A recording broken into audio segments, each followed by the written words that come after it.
അമ്മേ പരിശുദ്ധമേ, അമ്മേ പരിശുദ്ധമേ, ദൈവമാതാവേ, കൃപാസനത്തിലൂടെ ഞങ്ങൾക്കും ഞങ്ങളുടെ ദേശത്തിനും അമ്മ മധ്യസ്ഥം തേടി തന്ന എല്ലാ അനുഗ്രഹങ്ങൾക്കും കൃപകൾക്കും ഞങ്ങളിപ്പോൾ ഹൃദയം നിറഞ്ഞ നന്ദി പറയുന്നു. അമ്മേ പരിശുദ്ധമേ, ദൈവമാതാവേ, 2004 ഡിസംബർ 7-ാം തീയതി ഉച്ചകഴിഞ്ഞ് 2:30 കൃപാസനത്തിൽ സംഭവിച്ച അമ്മയുടെ പ്രത്യക്ഷപ്പെടലിനെ കുറിച്ച് തിരുസഭയ്ക്ക് സമർപ്പിച്ചിരിക്കുന്ന പഠനരേഖകളുടെ മേൽ സഭാത്മകമായ പഠനം ആരംഭിക്കുവാൻ ഞങ്ങൾ പ്രാർത്ഥിക്കുന്നു.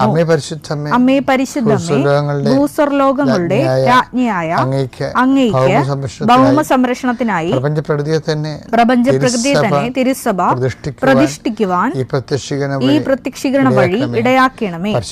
പരിശുദ്ധമ്മേ, ജപമാല മാതാവേ, സകല കൃപാസനം പ്രാർത്ഥനകളോടും ചേർത്ത് ഞങ്ങളിപ്പോൾ പ്രാർത്ഥിക്കുന്ന ഈ കുടുംബത്തിന്റെ പ്രത്യേക നിയോഗം പറമക്കളെ.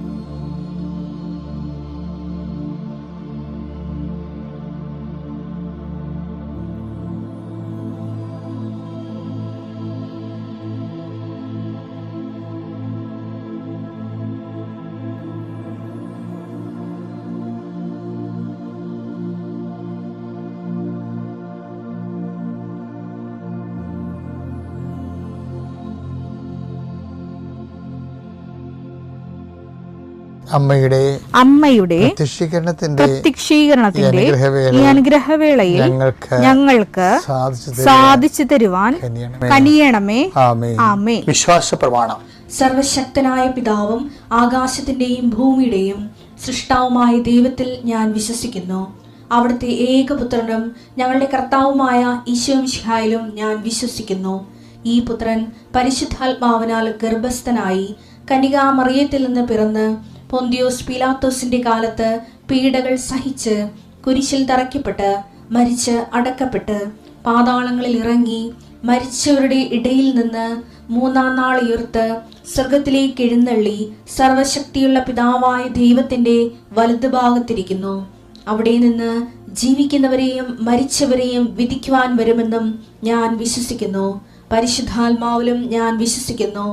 വിശുദ്ധ കത്തോലിക്കാ സഭയിലും പുണ്യവാന്മാരുടെ ഐക്യത്തിലും പാപങ്ങളുടെ മോചനത്തിലും ശരീരത്തിന്റെ ഉയർപ്പിലും നിത്യമായ ജീവിതത്തിലും ഞാൻ വിശ്വസിക്കുന്നു. ആമേൻ. സ്വർഗ്ഗസ്ഥനായ ഞങ്ങളുടെ പിതാവേ, അങ്ങയുടെ നാമം പൂജിതമാകണമേ. അങ്ങയുടെ രാജ്യം വരണമേ. അങ്ങയുടെ തിരുമനസ് സ്വർഗത്തിലെ പോലെ ഭൂമിയിലും ആകണമേ. അന്നു വേണ്ടുന്ന ആഹാരം ഇന്ന് ഞങ്ങൾക്ക് തരണമേ. ഞങ്ങളോട് തെറ്റ് ചെയ്യുന്നവരോട് ഞങ്ങൾ ക്ഷമിക്കുന്നത് പോലെ ഞങ്ങളുടെ തെറ്റുകൾ ഞങ്ങളോടും ക്ഷമിക്കണമേ. ഞങ്ങളെ പ്രലോഭനത്തിൽ ഉൾപ്പെടുത്തരുതേ, തിന്മയിൽ ഞങ്ങൾ രക്ഷിക്കണമേ. ആമേൻ. നന്മ നിറഞ്ഞ മറിയമേ, സ്വസ്തി. കർത്താവ് അങ്ങയുടെ കൂടെ സ്ത്രീകളിൽ അങ്ങ് അനുഗ്രഹിക്കപ്പെട്ടവളാകുന്നു. അങ്ങയുടെ ഉദരത്തിൻ ഫലമായി ഈശോ അനുഗ്രഹിക്കപ്പെട്ടവനാകുന്നു. പരിശുദ്ധ മറിയമേ, തമ്പുരാന്റെ അമ്മേ, പാപികളായ ഞങ്ങൾക്ക് വേണ്ടി ഇപ്പോഴും ഞങ്ങളുടെ മരണസമയത്തും തമ്പുരാനോട് അപേക്ഷിക്കണമേ. ആമേൻ. കർത്താവേ, നിന്റെ ഉന്നതമായ നാമത്തിന് സ്വസ്ഥം ചെയ്യുന്ന കർത്താവേ, നിന്റെ വിശുദ്ധ പൗരോഹിത്യത്തെ മഹത്വപ്പെടുത്തണമേ. കർത്താവേ, സഭയിലുള്ള സാന്നിധ്യം പ്രകടമാക്കണം. 39 വർഷം ഞാൻ അർപ്പിച്ച കൃപാന്റെ യോഗ്യതയാൽ കൃപാസ്ഥാനത്താരെ ജീവനോടെ പ്രത്യക്ഷപ്പെട്ട പരിശുദ്ധമ്മയുടെ മാധ്യസ്ഥത്തിലെ ഞാൽത്താറയിൽ നടന്ന 10,000-കണക്കിന് ആരാധനയുടെ യോഗശക്തിയാൽ അങ്ങനെ മക്കൾക്ക് വേണ്ടി ഞാൻ പ്രാർത്ഥിക്കുന്നു. ഈശോ, ഇന്ന് ഈ ദിവസം വീട്ടിൽ നിന്ന് ഇറങ്ങിപ്പോകുന്നവരുണ്ട് ഈശോയെ, ഓരോരോ കാര്യം സാധിക്കുന്നതിന് വേണ്ടി ഞാൻ നിനക്ക് മുമ്പ് എൻ്റെ ദൂതനയക്കുന്ന അളിച്ചത് കർത്താവെ, ആ മക്കളുടെ മേലെല്ലാം സഞ്ചാരി മാതാവിൻ്റെ സമയത്തിൻ്റെ അധികാരിയുടെ ദൂത ചൈതന്യം ഉണ്ടാകാൻ ഇടയാക്കണമെന്ന് പ്രാർത്ഥിക്കുന്നു. കർത്താവിൻ്റെ ഉന്നതമായ നാമത്തെ സ്വസ്ഥം ചെയ്യുന്ന കർത്താവെ, ഓഫീസിൽ നിന്ന് ഇറങ്ങിപ്പോകുന്നവരുണ്ട് ഈശോയെ. അവർ ചെന്ന് ജോലി ചെയ്യുന്ന രാജ്യങ്ങളിൽ നിന്നും അവരുടെ ഹോസ്റ്റലിൽ നിന്നും അവരുടെ താമസ സ്ഥലങ്ങളിൽ നിന്നും ഓരോരോ കാര്യത്തിനായി ഇന്ന് ഇറങ്ങിപ്പോകുന്നവരുണ്ട് ഈശോയെ. അവർ കണ്ടുമുട്ടുന്ന വ്യക്തികളെ സംബന്ധിച്ച് പ്രാർത്ഥിക്കുന്നു, ഇടപെടുന്ന വിഷയങ്ങളെ സംബന്ധിച്ച് പ്രാർത്ഥിക്കുന്നു, അവർ ഒപ്പിടുന്ന കടലാസ് സംബന്ധിച്ച് പ്രാർത്ഥിക്കുന്നു. കർത്താവേ, അവർ കണ്ടുമുട്ടുന്ന വ്യക്തികളോട് സംസാരിക്കുന്ന സംസാരത്തെ സംബന്ധിച്ച് പ്രാർത്ഥിക്കുന്നു. എൻ്റെ കർത്താവേ, നീ തന്നെയായിരിക്കണേ കർത്താവ് മൂന്നാമതൊരാളായിട്ട് അവിടെ നിൽക്കേണ്ടത്. കർത്താവ്, വാഹനം ഹയർ ചെയ്ത് ഉപയോഗിക്കുന്നവർ, ട്രെയിനിൽ പോകുന്നവർ, മറ്റു വാഹനങ്ങളിൽ പോകുന്നവർ, അപകടമില്ലാതെ വീട്ടിലെത്തുന്നതിന് വേണ്ടി യാത്രയെ സംബന്ധിച്ച് പ്രാർത്ഥിക്കുന്നു. അവിടെ യാത്രയ്ക്ക് കൂട്ടുപോകുന്നവരെ, അവിടെ യാത്രയെ കണ്ടുമുട്ടുന്ന വ്യക്തികളെ അകപ്പെടാതിരിക്കാനും പലതരത്തിലുള്ള ഞെരുക്കങ്ങൾ ചാടാതിരിക്കാനും എടുക്കുന്ന തീരുമാനം കറക്റ്റായിരിക്കാനും കറക്റ്റ് തീരുമാനത്തിൽ നിനക്ക് വിജയം ഉണ്ടാകാനും പരിശുദ്ധ ദൈവമാത നിങ്ങൾ മക്കളെ സംബന്ധിച്ച് പ്രാർത്ഥിക്കുന്നു. ശ്രുതികട hallelujah Lord Jesus Christ, pour out His Spirit, touch fire fingers, soak with the precious blood. Lord, in peace, Spirit of power and grace. ബൈബിളിലെ നിർഭയത്വം എന്ന് പറഞ്ഞാൽ എന്താണ്? വിൽ ഓഫ് ഗോഡ് കാലാവസ്ഥ ഭേദങ്ങളോടുകൂടി അക്സെപ്റ്റ് ചെയ്യാനുള്ള കഴിവിനാണ് ബൈബിൾ നിർഭയത്വം എന്ന് പറയുന്നത്. എന്താ കാര്യം? ഈ നിർഭയത്വത്തിൻ്റെ കൂടെ വേറൊരു സാധനം വരുന്നുണ്ട്. Fear not, the kingdom of God is at hand. അതായത് തമ്മിൽ യോജിച്ചാൽ പോണത്. വിൽ ഓഫ് ഗോഡ് വരുമ്പോൾ ഇപ്പം ഈശോ ആത്മാവ് അവനെ, വിൽ ഓഫ് ഗോഡാണത്. വായിച്ച ഭാഗം ആത്മാവ് അവനെ മരുഭൂമിയിലേക്ക് നയിച്ചു.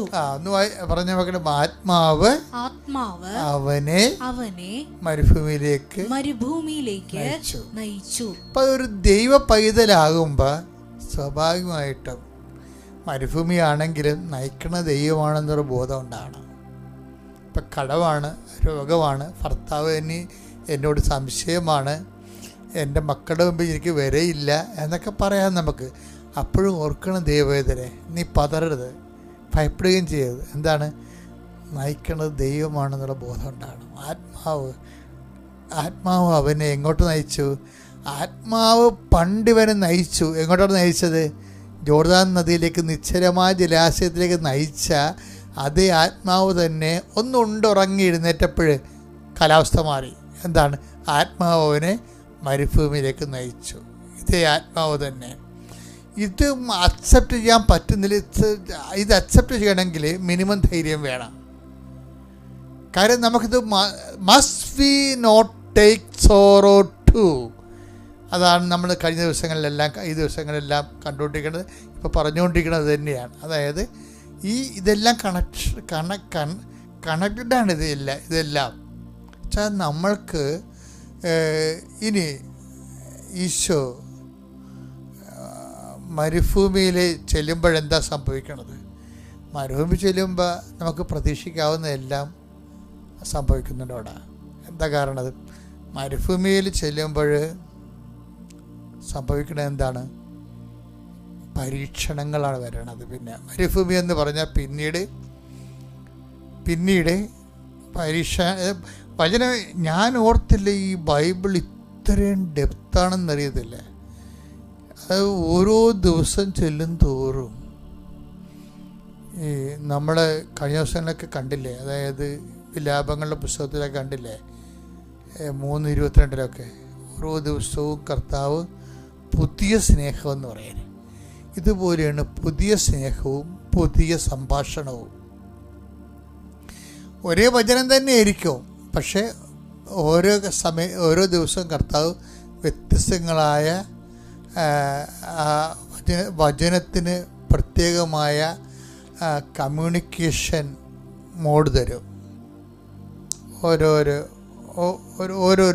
ഒരേ വചനത്തിൻ്റെ ഫ്രെയിം എടുത്തിട്ട് അതിലൂടെ മൾട്ടി കമ്മ്യൂണിക്കേഷൻസ് നടത്തും.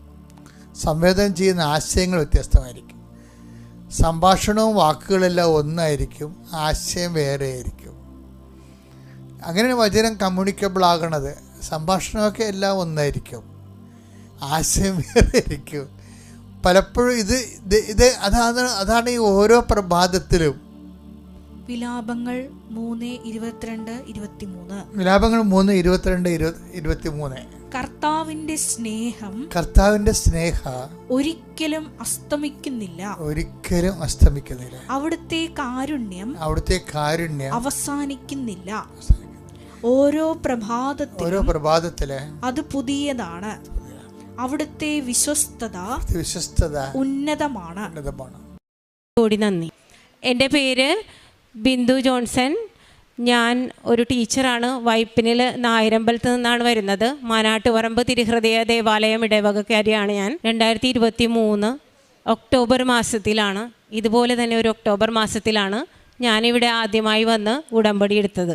ഉടമ്പടിക്ക് മുൻപ് 1-2 തവണ ഞാനിവിടെ വന്നിട്ടുണ്ടെങ്കിലും ഉടമ്പടി എടുക്കാൻ വന്നത് കഴിഞ്ഞ 2023 ഒക്ടോബർ 8 ആയിരുന്നു. അതിനുശേഷം പല ദൈവിക അനുഭവങ്ങളും ഞങ്ങളുടെ കുടുംബത്തിലുണ്ടായിരുന്നു. എന്നാൽ സക്കേവൂസിൻ്റെ കഥ അച്ഛനിപ്പോൾ പറഞ്ഞതുപോലെ എനിക്ക് വളരെയധികം എന്തൊക്കെയോ ഒരു വലിവുകളുള്ള ആളായിരുന്നു. അതുകൊണ്ട് തന്നെ എനിക്കൊരു സാക്ഷ്യം പറയാൻ മുന്നോട്ട് വരാൻ തക്ക വിധം ഒരു അനുഗ്രഹം എൻ്റെ മാതാവ് എനിക്കിപ്പോഴാണ് നൽകിയത്. അതുകൊണ്ട് തന്നെ എനിക്കിപ്പോൾ ഇവിടെ വന്ന് നിന്ന് ഇത് പറയാനുള്ളൊരു ധൈര്യം കൂടി ലഭിച്ചു. കഴിഞ്ഞ മാർച്ച് 14 എൻ്റെ മകനൊരു ചുമ പനിയൊക്കെ ആയിട്ട് തുടങ്ങി. കുറച്ച് ദിവസം ഞങ്ങൾ അവിടുത്തെ ഒരു ഞാറക്കൽ ഗവൺമെൻറ് ഹോസ്പിറ്റലിൽ നിന്ന് മരുന്ന് കഴിച്ചു. 2 ദിവസം കഴിഞ്ഞപ്പോൾ തന്നെ കണ്ണിൽ ചെറിയൊരു ചുവപ്പ് കണ്ടു തുടങ്ങി. അപ്പോൾ നമ്മൾ വീണ്ടും ഡോക്ടറെ കൊണ്ടുപോയി കാണിച്ചു. അപ്പോൾ ഡോക്ടർ പറഞ്ഞത് അത് കണ്ണിക്കേടാണെന്ന് പറഞ്ഞു. അതിനുശേഷം വീണ്ടും രണ്ടാമത് നമ്മൾ വീണ്ടും ഡോക്ടറെ കണ്ടപ്പോൾ വേറൊരു ഹോസ്പിറ്റലിലേക്ക് നമ്മൾ മാറ്റി കാണിച്ചു. അപ്പോൾ അവർ പറഞ്ഞത് ചെറിയ ഒരു വയറിൻ്റെ ഭാഗത്തായിട്ട് ചെറിയൊരു തടിപ്പ് കാണാൻ തുടങ്ങി. അപ്പോൾ മീസൽസിൻ്റെ ആരംഭമാകാം. ചെറിയ കുട്ടികളിൽ മീസൽസ് വരുന്നത് പോലെയല്ല. 20 വയസ്സായ ആൾക്ക് മീസൽസ് വന്നാൽ അത് വളരെയധികം അപകടം നിറഞ്ഞൊരു ഘട്ടമായി മാറാനുള്ള സാധ്യതയുണ്ട്. അതുകൊണ്ട് തന്നെ എത്രയും പെട്ടെന്ന് ഇവിടുന്ന് അഡ്മിറ്റായി നമുക്ക് ചികിത്സ തുടരാമെന്ന് പറഞ്ഞു. അങ്ങനെ ഞങ്ങൾ ക്രിസ്തു ജയന്തി ഹോസ്പിറ്റലിൽ അഡ്മിറ്റായി. പക്ഷേ ഏകദേശം വൈകുന്നേരമായപ്പോൾ തന്നെ മോൻ്റെ ഭാവം മാറി തുടങ്ങി. അവനാകെ പനിയൊക്കെ ആയി, മേല് മുഴുവനും ഒത്തിരി കുമ്മളകൾ വരാൻ തുടങ്ങി. അങ്ങനെ വൈകുന്നേരത്തോടെ ഞങ്ങൾ ക്രിസ്തു ജയന്തിയിൽ നിന്ന് ലൂർദ് ഹോസ്പിറ്റലിലേക്ക് വരികയും അവിടെ വന്ന ഉടനെ തന്നെ കാഷ്വാലിറ്റിയിൽ ഒരു ഐസൊലേറ്റഡ് ആയിട്ടുള്ള ഒരു റൂമിലേക്ക് മാറ്റുകയും ചെയ്തു. പിന്നീട് ഞങ്ങൾ കാണുന്നത് കുഞ്ഞിൻ്റെ ദേഹം മുഴുവനും വളരെ വലിയ കുരുക്കൾ വന്നു തുടങ്ങി. അപ്പോൾ ഡോക്ടേഴ്സ് നോക്കിയിട്ട് പറഞ്ഞത് മെഡിസിൻ അലർജി ആയതാണ്, ആൻറ്റിബയോട്ടിക് അലർജി ആയതാണ്. പക്ഷേ ഇത് ഓരോ ദിവസവും കാണുന്നതിൻ്റെ അപ്പുറത്തേക്ക് പോകും, നിങ്ങൾക്ക് കണ്ടു നിൽക്കാൻ പറ്റാത്ത അവസ്ഥകളിലേക്ക് പോകും. അപ്പോൾ അതുകൊണ്ട് തന്നെ അതിനെ നേരിടാനുള്ള ഒരു ധൈര്യം മാതാപിതാക്കളായ നിങ്ങൾക്ക് ഉണ്ടാവണം. ഞങ്ങളുടെ ചികിത്സയോട് സഹകരിക്കണം എന്നവർ പറയുകയുണ്ടായി. ആ നിമിഷം ഞങ്ങൾ എല്ലാവരും തകർന്ന ഹൃദയത്തോടെ തന്നെ ഏറ്റവും കൂടുതൽ പ്രാർത്ഥിച്ചത് മാതാവിനോടായിരുന്നു. കൃപാസന മാതാവിൻ്റെ ഉടമ്പടി എടുത്ത ആളായതുകൊണ്ട് തന്നെ എൻ്റെ കൈവശം എപ്പോഴും ഒരു കൊന്തയും ആ ഉടമ്പടി രൂപവും ഉണ്ടാകുമായിരുന്നു. അപ്പോൾ മോനെ ICUവിലേക്ക് മാറ്റുകയാണ്, അതും ഐസൊലേറ്റഡ് ആയിട്ടുള്ള ICUവിലേക്കാണ് മാറ്റുന്നതെന്ന് പറഞ്ഞപ്പോൾ മാറ്റുന്ന സമയത്ത് ഞാൻ ആ കൊന്തയും ആ ഉടമ്പടി കാശ് രൂപവും കൂടി മോൻ്റെ കയ്യിലേക്ക് കൊടുത്തു. അവനത് വിശ്വാസത്തോടെ തന്നെ കയ്യിൽ പിടിച്ചുകൊണ്ട് പോയി. അതിനുശേഷം പിന്നെ ഞങ്ങൾ കാണുമ്പോൾ കൊച്ചിൻ്റെ കണ്ണൊക്കെ അടഞ്ഞു പോയായിരുന്നു. ഞങ്ങളെ കാണാൻ പറ്റാത്ത വിധം അടഞ്ഞു പോയി. അവന് ഞങ്ങളോട് സംസാരിക്കാൻ പറ്റില്ല, വായ തുറക്കാൻ പറ്റില്ല. ഉള്ളിലെല്ലാം നിങ്ങൾ കാണുന്നത് പോലെ തന്നെ വളരെ വലിയ കുരുക്കൾ വന്ന് അത് കറുത്ത രൂപത്തിലായി തികച്ചും പൊള്ളി, ഏകദേശം ഒരു 80% പൊള്ളലേറ്റ ഒരാളുടെ അവസ്ഥയിലേക്ക് മകൻ മാറി.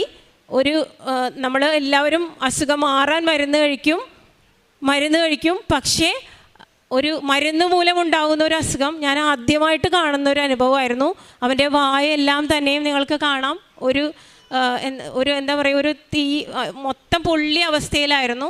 എല്ലാ സ്കിൻ മുഴുവനും പൊള്ളി കറുത്ത് വലിയ കുരുക്കളിൽ വെള്ളം നിറഞ്ഞു കിടക്കുകയായിരുന്നു. അതുപോലെ തന്നെ ഓരോ അവയവങ്ങളിലും അവൻ്റെ ജനറ്റിക്സൊക്കെ 20 വയസ്സായ മകനാണ്.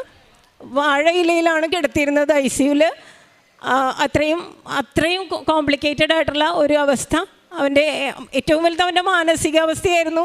20 വയസ്സുള്ള ഒരു മകൻ, ചെറിയ കുട്ടികളാണ് അവിടുത്തെ നഴ്സുമാർ, അവരുടെ മുന്നിൽ വസ്ത്രങ്ങളൊന്നും ഉടുപ്പ് ഉപയോഗിക്കാതെയൊക്കെ ആയിരുന്നു അവൻ്റെ കിടന്നിരുന്നത്. അത്ര അവസ്ഥയിലും അവൻ പക്ഷേ മാതാവിനെ കൈവിട്ടില്ല. ഞാൻ കൊടുത്ത ആ കൊന്തയിൽ അവൻ്റെ ധൈര്യം അർപ്പിച്ച് അവരെല്ലാവരും ആ ലൂർദ് ഹോസ്പിറ്റലിലുള്ള ഓരോ സിസ്റ്റേഴ്സും ഡോക്ടേഴ്സും എല്ലാവരും പറഞ്ഞൊരു കാര്യമാണ്. അവിടുത്തെ ഫാദേഴ്സൊക്കെ അവന് കുർബാന കൊടുക്കാനൊക്കെ ചെല്ലുമ്പോൾ അവരെല്ലാവരും എന്നോട് പറയുന്നത് അവൻ ആ കൊന്തയിൽ നിന്ന് ഒരു നിമിഷം പോലും കൈവിട്ടിട്ടുണ്ടായിരുന്നില്ല. ആ ഉടമ്പടി രൂപം തന്നെയാണ് അവനെ സംരക്ഷിച്ചത്. ഒരു തുള്ളി വെള്ളം പോലും ഇറക്കാൻ പറ്റാതിരിക്കുന്ന അവസ്ഥയിൽ നമ്മൾ ആദ്യമായിട്ട് അവന് കൊടുത്തത് ഇവിടുത്തെ ഉപ്പിട്ട ഒരു അല്പം കഞ്ഞിവെള്ളമായിരുന്നു. അത് പിന്നീട് ഇറക്കാൻ സാധിച്ചു. അതുപോലെ കുറച്ച് ദിവസം 4-5 ദിവസത്തെ വലിയ പരീക്ഷണങ്ങളുടെ ഒരു ഘട്ടം കഴിഞ്ഞപ്പോൾ എൻ്റെ ഹസ്ബൻഡിൻ്റെ ചേട്ടനും ചേച്ചിയും കൂടെ ഇവിടെ വന്ന് ജോസഫ് അച്ഛനെ കണ്ട് ഈ പിക്ചർ നമ്മളിവിടെ സമർപ്പിച്ചു. അച്ഛനത് നമ്മുടെ അൾത്താരയിൽ അത് മാതാവിൻ്റെ രൂപത്തോട് ചേർത്ത് വെച്ചു പ്രാർത്ഥിച്ചിട്ട് അവൻ്റെ കഴുത്തിലണിയാനായിട്ടൊരു ചെറിയൊരു കാശ് രൂപവും കൊടുത്തു. എന്നിട്ട് പറഞ്ഞു അത് അവൻ്റെ ബെഡിനടിയിൽ സൂക്ഷിക്കുക, ഒരു നിമിഷം പോലും മാതാവ് വൈകില്ല, നിങ്ങൾക്കതിനുള്ള സൗഖ്യം കിട്ടിയിരിക്കുമെന്ന് ഉറപ്പ് പറഞ്ഞു വിട്ടു. അന്ന് കൊണ്ടുവന്ന തൈലവും ആ തേനുമെല്ലാം ഡോക്ടേഴ്സ് പലപ്പോഴും നമ്മളോട് ഇങ്ങനെയുള്ള കാര്യങ്ങൾക്ക് ഇത് ഉപയോഗിക്കാമോ എന്ന് പോലും അവർ നമ്മളെ പറയാറില്ല. കാരണം ഇവൻ്റെ ശരീരത്തിലൊക്കെ നിറയെ പൊള്ളലൊക്കെ ഉള്ളതുകൊണ്ട് എണ്ണയൊക്കെ ഉപയോഗിക്കാമോ എന്നുള്ളത് സംശയമായിരുന്നു. പക്ഷേ ഞാൻ എപ്പോഴെല്ലാം എനിക്ക് അവസരം ലഭിച്ച ICUവിൻ്റെ ഉള്ളിൽ കയറിയാലും ഞാനത് അവൻ്റെ മേൽ എല്ലാം തൈലം പൂശുകയും പ്രാർത്ഥിക്കുകയും നെറ്റിയിൽ കുരിശ് വരച്ചു കൊടുക്കുകയൊക്കെ ചെയ്യുമായിരുന്നു. പക്ഷേ എന്നേക്കാളുപരി അവിടുത്തെ ഓരോ നഴ്സുമാരും ഇവിടുത്തെ കൃപാസന മാതാവിൻ്റെ ഏറ്റവും വലിയ പ്രേക്ഷിത പ്രവർത്തനമാണ് അവർ നടത്തുന്നത്. അവിടുത്തെ ഓരോ കന്യാസ്ത്രീമാരായാലും സിസ്റ്റേഴ്സായാലും ഇവിടെ വിശ്വാസമുള്ളവരിവിടെ വരുന്നവർ ഓരോ ദിവസവും അവനെ കാണുമ്പോൾ അവൻ്റെ നെറ്റിയിൽ അത് കുരിശ് വരച്ചു കൊടുക്കുകയൊക്കെ ചെയ്തിരുന്നു. ഏകദേശം ഒരു 5 ദിവസം കഴിഞ്ഞപ്പോൾ ഡോക്ടർ എന്നോട് പറയുന്നത് ഇനി ഒരു 3 മാസക്കാലമെങ്കിലും നിങ്ങൾ ഇവിടെ തന്നെ കഴിയേണ്ടി വരും. ഈ കുഞ്ഞിൻ്റെ കണ്ണിൻ്റെ കാഴ്ചശക്തിയൊക്കെ പോയി തുടങ്ങി. അപ്പോൾ ഒരു കണ്ണ് പൂർണ്ണമായിട്ട് നഷ്ടപ്പെടും, ഒരു കണ്ണിൽ ഭാഗികമായിട്ട് അവന് കാഴ്ചയുണ്ട്. അങ്ങനത്തെ ഒക്കെ ഒരു അവസ്ഥയാണ് പറഞ്ഞത്.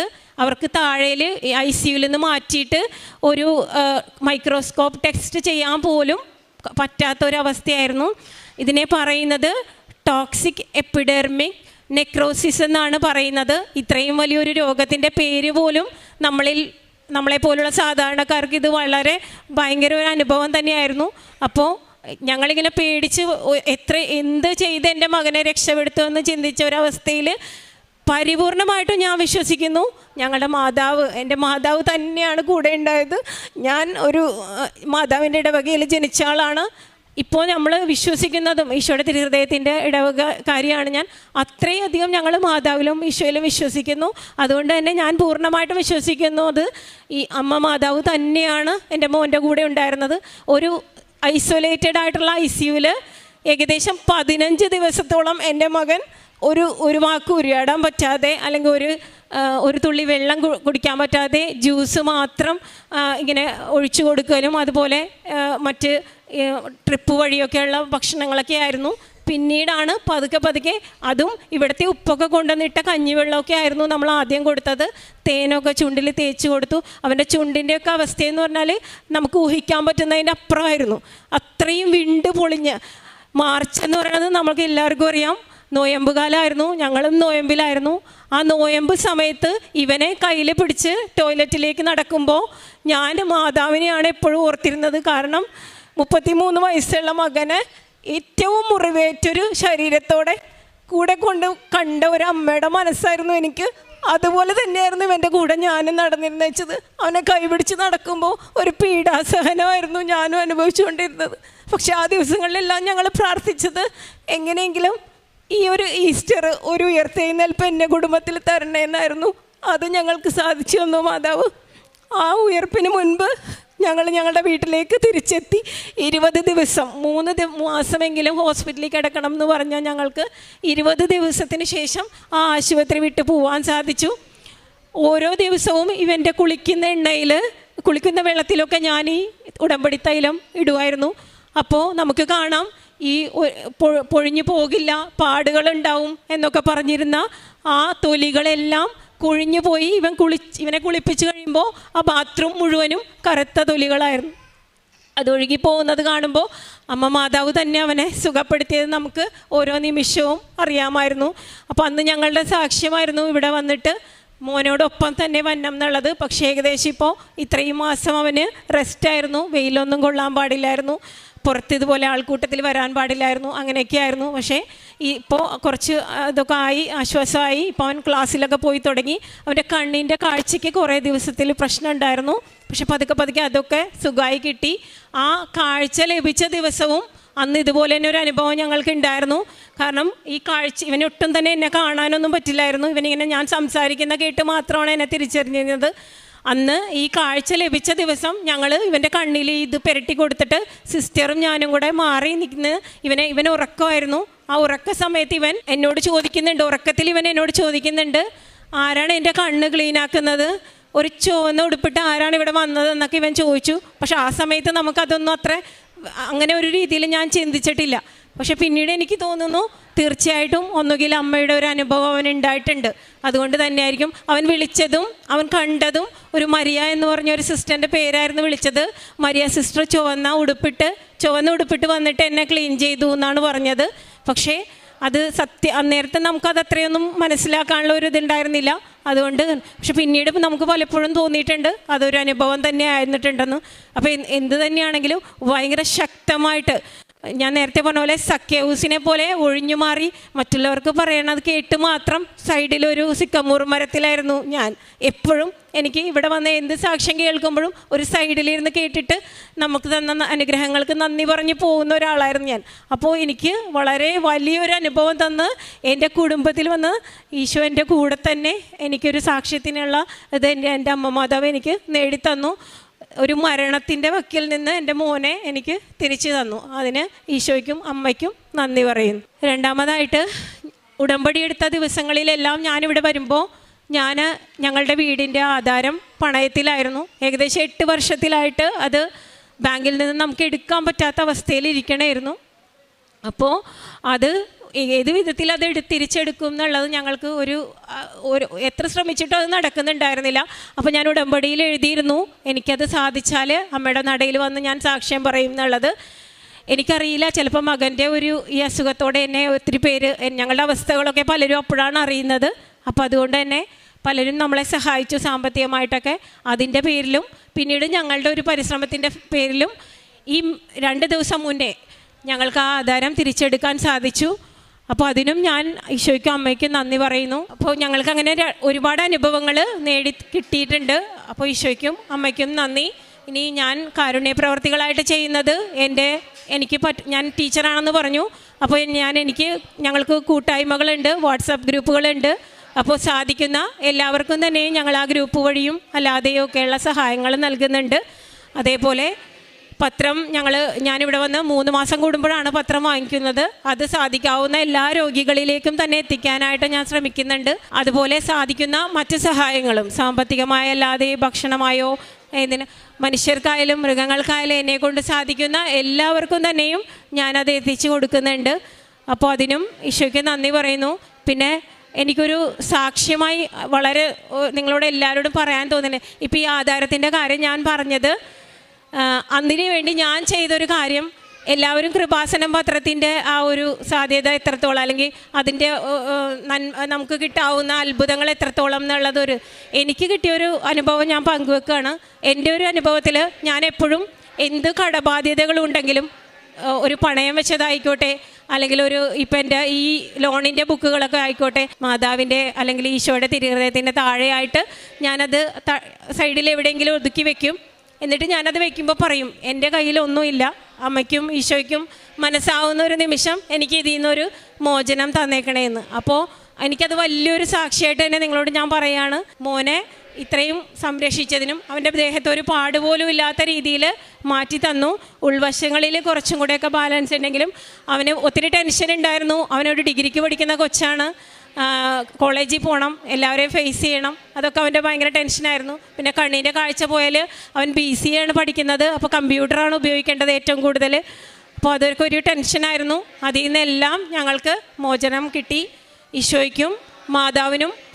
ഇതെൻ്റെ മോൻ അഭിരാം, എൻ്റെ അമ്മ, എൻ്റെ ഈശോയുടെ അമ്മയ്ക്കും എൻ്റെ ഈശോപ്പയ്ക്കും എണ്ണമില്ലാവണ്ണമുള്ള നന്ദിയും സ്തോത്രവും സ്തുതിയും പറഞ്ഞുകൊണ്ട് ഈ വിശുദ്ധ അൾത്താരയിൽ നിങ്ങളുടെയൊക്കെ മുൻപിൽ ഇങ്ങനെ നിൽക്കുവാൻ എനിക്ക് തന്ന ആ കൃപയ്ക്കായി ഞാൻ നന്ദി പറയുന്നു എന്നുള്ളൊരു നന്ദി മാത്രമേ പറയുന്നുള്ളൂ. മറ്റൊന്നും എനിക്ക് വാക്കുകളില്ല. ഞാൻ ആദ്യമായി ഉടമ്പടി എടുത്തത് 2022 ഡിസംബർ 6-ാം തീയതിയാണ്. ഡിസംബർ 6-ാം തീയതി ഇവിടെ വന്ന് ഉടമ്പടി എടുക്കുമ്പോൾ എനിക്ക് പ്രത്യേകിച്ച് ശാരീരിക അസ്വസ്ഥതകളൊന്നും എനിക്ക് പ്രകടമായിരുന്നില്ല. എന്നോട് കൃപാസനത്തെക്കുറിച്ച് ആദ്യമായി പറഞ്ഞത് എൻ്റെ അനുജത്തിയാണ്. അതിനു മുൻപ് കുറച്ച് നാളായിട്ടൊരു നിമിത്തം പോലെ ഞാൻ എപ്പോഴും ഭക്തിഗാനങ്ങളും മറ്റും ഇങ്ങനെ കേൾക്കുന്ന അതുവരെ ഇല്ലാതിരുന്ന ഒരു പ്രത്യേകത ഞാൻ തുടങ്ങി വെച്ചിരുന്നു. കുറച്ച് കഴിഞ്ഞപ്പോഴാണ് കൃപാസനം മാതാവിനെക്കുറിച്ചും ഇവിടെ നടക്കുന്ന കാരുണ്യത്തിൻ്റെ ഈ വലിയ നീരൊഴുക്കിനെക്കുറിച്ചും ഞാൻ അറിഞ്ഞത്. ഞാൻ നിങ്ങളുടെ മുൻപിൽ നിൽക്കുന്നത് എനിക്ക് ഈശോയുടെ അമ്മയും നമ്മുടെ മാതാവും എൻ്റെ ഈശോപ്പച്ചനും കൂടി എനിക്ക് തന്ന വലിയൊരു രോഗസൗഖ്യം അത് നിങ്ങളോട് പറയാനാണ്. ഞാൻ ഉടമ്പടി എടുത്ത് പോയി ഞാൻ ഒരു ജോലി ചെയ്യുന്ന ആളാണ്. ഞാൻ വിശ്വസിച്ച് നമ്മുടെ അച്ഛൻ ഇവിടുന്ന് പറയുന്നത് പോലെയൊക്കെ പരമാവധി ചെയ്തുകൊണ്ടിരുന്നു.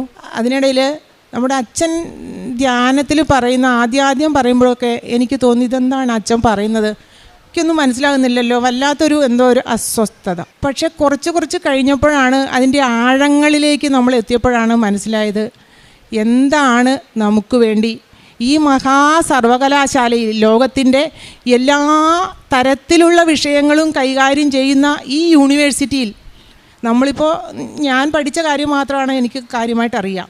പക്ഷേ ഇവിടെ നിന്ന് ധ്യാനത്തിൽ പങ്കെടുക്കുന്ന സാക്ഷ്യം കേൾക്കുന്ന ഓരോ ആൾക്കും എല്ലാ കാര്യങ്ങളും ലോകത്തിലെ എല്ലാ കാര്യങ്ങളും അറിയുന്ന ഒരു സർവകലാശാലയായി നമ്മുടെ കൃപാസനം മാറിയെന്ന് എനിക്ക് പലപ്പോഴും തോന്നിയിട്ടുണ്ട്.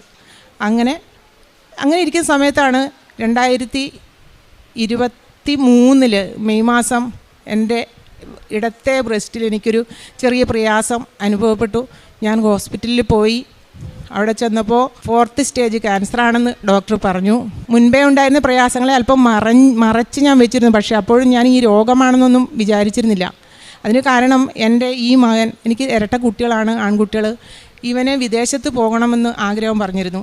ആ ആഗ്രഹം ഞാൻ ഇങ്ങനെ ഒരു പ്രയാസത്തിൽ എന്തെങ്കിലും മറ്റു ബുദ്ധിമുട്ടുകൾ വന്നാൽ അത് ബുദ്ധിമുട്ടാകുമല്ലോ എന്ന് പറഞ്ഞ് മറച്ച് വെച്ചിരുന്നതാണ്. പക്ഷേ അപ്പോഴേക്കും അത് കൈവിട്ടു പോയിരുന്നു. ഡോക്ടർ ട്രീറ്റ്മെൻറ്റ് എടുത്തു തുടങ്ങി. ഞാൻ അത്യധികം വിശ്വസിച്ചു. അതിൻ്റെ ഇടയിൽ ഞാൻ ഇവിടെ വന്ന് വീണ്ടും ഉടമ്പടി പുതുക്കി. എനിക്ക് വേണ്ടി എൻ്റെ ചുറ്റുമുള്ള ഒരുപാട് ആളുകൾ ഒരു നിയോഗമെങ്കിലും, ഞാൻ ഈ ഒരു കഴിഞ്ഞ 2.5 വർഷത്തിനിടയിൽ നിയോഗത്തിന് പുറത്ത് പോയിട്ടില്ല. കാരണം ആരെങ്കിലും ഒരാൾ അവരുടെ നിയോഗത്തിനകത്ത് ഞാനുണ്ടായിട്ടുണ്ടാവും. അങ്ങനെ അത്യധികം പ്രയാസങ്ങൾ അനുഭവിച്ചുകൊണ്ട് ഡിസംബർ മാസത്തിൽ എൻ്റെ ട്രീറ്റ്മെൻറ്റ് കംപ്ലീറ്റായി. ഡോക്ടർ പറഞ്ഞു ഓക്കെ, എൻ്റെ 4ാമത്തെ സ്റ്റേജിനെ എൻ്റെ മാതാവ് ഈശോയും ഏറ്റവും ഭംഗിയോടെ എനിക്ക് സൗഖ്യമാക്കി തന്നു. അടുത്ത മാസം വീണ്ടും ചെക്കപ്പിന് പോകുമ്പോൾ ഇതേ ഡോക്ടർ പറയാണ്, എന്തോ ഒരു നീർക്കെട്ട് തൻ്റെ വലത്തു ഭാഗത്തെ ബ്രസ്റ്റിനും കാണുന്നുണ്ടല്ലോ. വീണ്ടും ടെസ്റ്റുകൾ ചെയ്തു. ഇടത്ത് ഭാഗത്ത് വന്ന രോഗവുമായി യാതൊരു ബന്ധവുമില്ലാത്ത മറ്റൊരു രോഗം, ഇതേ പേരിലുള്ള മറ്റൊരു രോഗം അതിന് പിടിച്ചു. ഞാൻ കുറച്ച് ഡൗണായി. പക്ഷേ എൻ്റെ വിശ്വാസം ഞാൻ മുറുക്ക പിടിച്ചു. എൻ്റെ സങ്കടങ്ങൾ ഞാൻ എൻ്റെ മാതാവിനോട് പറഞ്ഞു, അമ്മേ, നിൻ്റെ നാമം പറയുമ്പോൾ എൻ്റെ തല കുനിഞ്ഞു പോകാൻ നീ ഇടവരുത്തരുതേ.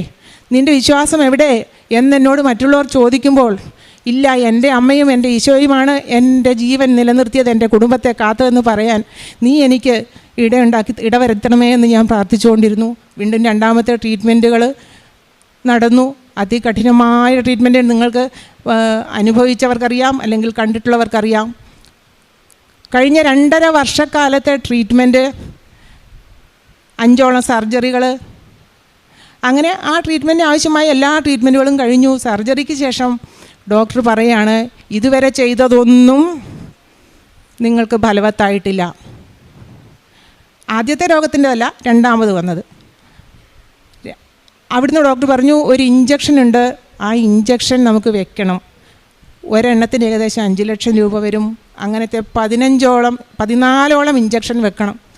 ഞാൻ വീട്ടിൽ പോയി പറഞ്ഞു, വേണ്ട, നമുക്കിനി അത് വേണ്ട, വീട്ടിൽ നിന്ന് എൻ്റെ സങ്കടത്തിൽ ഞാൻ പറഞ്ഞതാണ്. ഞാൻ ദൈവത്തോട് മാപ്പ് പറഞ്ഞു. അങ്ങനെ പറയാൻ പാടില്ല എന്ന് എനിക്കറിയാം, പക്ഷേ സങ്കടത്തിൽ മനുഷ്യൻ പറഞ്ഞു പോകുന്നൊരു വാക്കുണ്ടല്ലോ. വീണ്ടും ഞാൻ എൻ്റെ അമ്മയിലും ഈശോയിലും ഞാൻ അഭയം തേടി, അമ്മയെ നീ എനിക്കതിന് വഴികാട്ടി തരണം. എനിക്കറിയില്ല എങ്ങനെയാണ് അതൊക്കെ സാധിച്ചതെന്ന്. കമ്പനിക്കാർ കുറച്ച് സപ്പോർട്ട് തന്നു. കഴിച്ചു ബാക്കി എൻ്റെ ഓരോ ആവശ്യങ്ങളിലും ഒരു ടൈം ടേബിൾ പോലെ, ഒരു പ്രോഗ്രാം പോലെ എനിക്ക് ആവശ്യമുള്ളതെല്ലാം എൻ്റെ അമ്മ എനിക്ക് തന്നു. ട്രീറ്റ്മെൻറ്റ് ചെയ്തുകൊണ്ടിരുന്നു. എൻ്റെ ശരീരം വല്ലാതെയായി, പറ്റുന്നില്ല, താങ്ങാൻ പറ്റുന്നില്ല. ലാസ്റ്റ് കഴിഞ്ഞ ജൂൺ മാസം 17-ാം തീയതി എൻ്റെ 14-ാമത്തെ ഇഞ്ചക്ഷൻ പൂർത്തിയായി. ഡോക്ടർ പറഞ്ഞു അടുത്ത മാസം നമുക്ക് പെറ്റ് സ്കാൻ ചെയ്യാം, നമുക്ക് നോക്കാം. ഞങ്ങൾ പ്രാർത്ഥിച്ചുകൊണ്ടേയിരുന്നു. പ്രാർത്ഥനയുടെ ഫലം ദൈവം തന്നു. പ്രാർത്ഥിക്കുക മാത്രമല്ല, പ്രവർത്തിക്കുകയും ചെയ്തുകൊണ്ടിരുന്നു. പ്രാർത്ഥന മാത്രമല്ല, നമ്മുടെ കൃപാസനത്തിലെ ഉടമ്പടിയെന്ന് നമുക്ക് അറിയാം. ആ പ്രാർത്ഥനയും അതോടൊപ്പം നമ്മുടെ പ്രവൃത്തിയും, കഴിയുന്ന രീതിയിലുള്ള പ്രവൃത്തിയും ദൈവം കണ്ടു. ജൂലൈ മാസത്തെ പെറ്റ് സ്കാനിൽ വളരെ സന്തോഷത്തോടു കൂടി അവരെന്നോട് പറഞ്ഞു, യു ആർ റിക്കവേർഡ്. ദൈവം എനിക്ക് ഇത്രയധികം എന്നെ വിഷമഘട്ടത്തിൽ അഗ്നികുണ്ഡത്തിലൂടെ ഞാൻ നടന്നപ്പോൾ എന്നെ പൊള്ളാൻ അനുവദിച്ചില്ല. നിലയില്ല കയത്തിലൂടെ പോയപ്പോൾ ഞാൻ താണുപോയില്ല. അവിടെയെല്ലാം എൻ്റെ ദൈവം എന്നെ താങ്ങി നടത്തി നിങ്ങളുടെ മുമ്പിൽ എന്നെ നിർത്തിയിരിക്കുകയാണ്. ഡോക്ടർമാർ പറഞ്ഞത് പ്രകാരം ഞാനിങ്ങനെ ഇവിടെ വന്ന് നിൽക്കേണ്ട ഒരു വ്യക്തിയല്ല. പക്ഷേ എൻ്റെ തൂണും എൻ്റെ താങ്ങുമായി എൻ്റെ അമ്മയും എൻ്റെ ഈശോയും എൻ്റെ അടുത്ത് നിന്നപ്പോൾ ഇതൊക്കെ ഒന്നുമല്ല, ദൈവത്തിൻ്റെ കൃപ മാത്രമാണ് നിങ്ങളെ സൗഖ്യമാക്കുന്നതെന്നുള്ള നമ്മുടെ ഒരു വിശ്വാസം നിങ്ങൾക്ക് ഞാനൊരു സാക്ഷ്യമായിട്ട് നിങ്ങളുടെ മുൻപിൽ ഞാൻ നിൽക്കുകയാണ്. എൻ്റെ ജീവിതത്തിൽ ഇനി അങ്ങോട്ട് എൻ്റെ കുടുംബത്തിലായാലും ഒരു ഒരുമയോടെ, ഒരു ആത്മീയമായ ഒരു ഒരുമ ഉണ്ടാകുവാൻ എൻ്റെ ഈ രോഗത്തിൻ്റെ ഈ ഒരു സാക്ഷ്യം ഇടയായി തീർന്നതിൽ ദൈവത്തിന് എണ്ണമില്ലാത്ത നന്ദി ഞാൻ പറയുകയാണ്.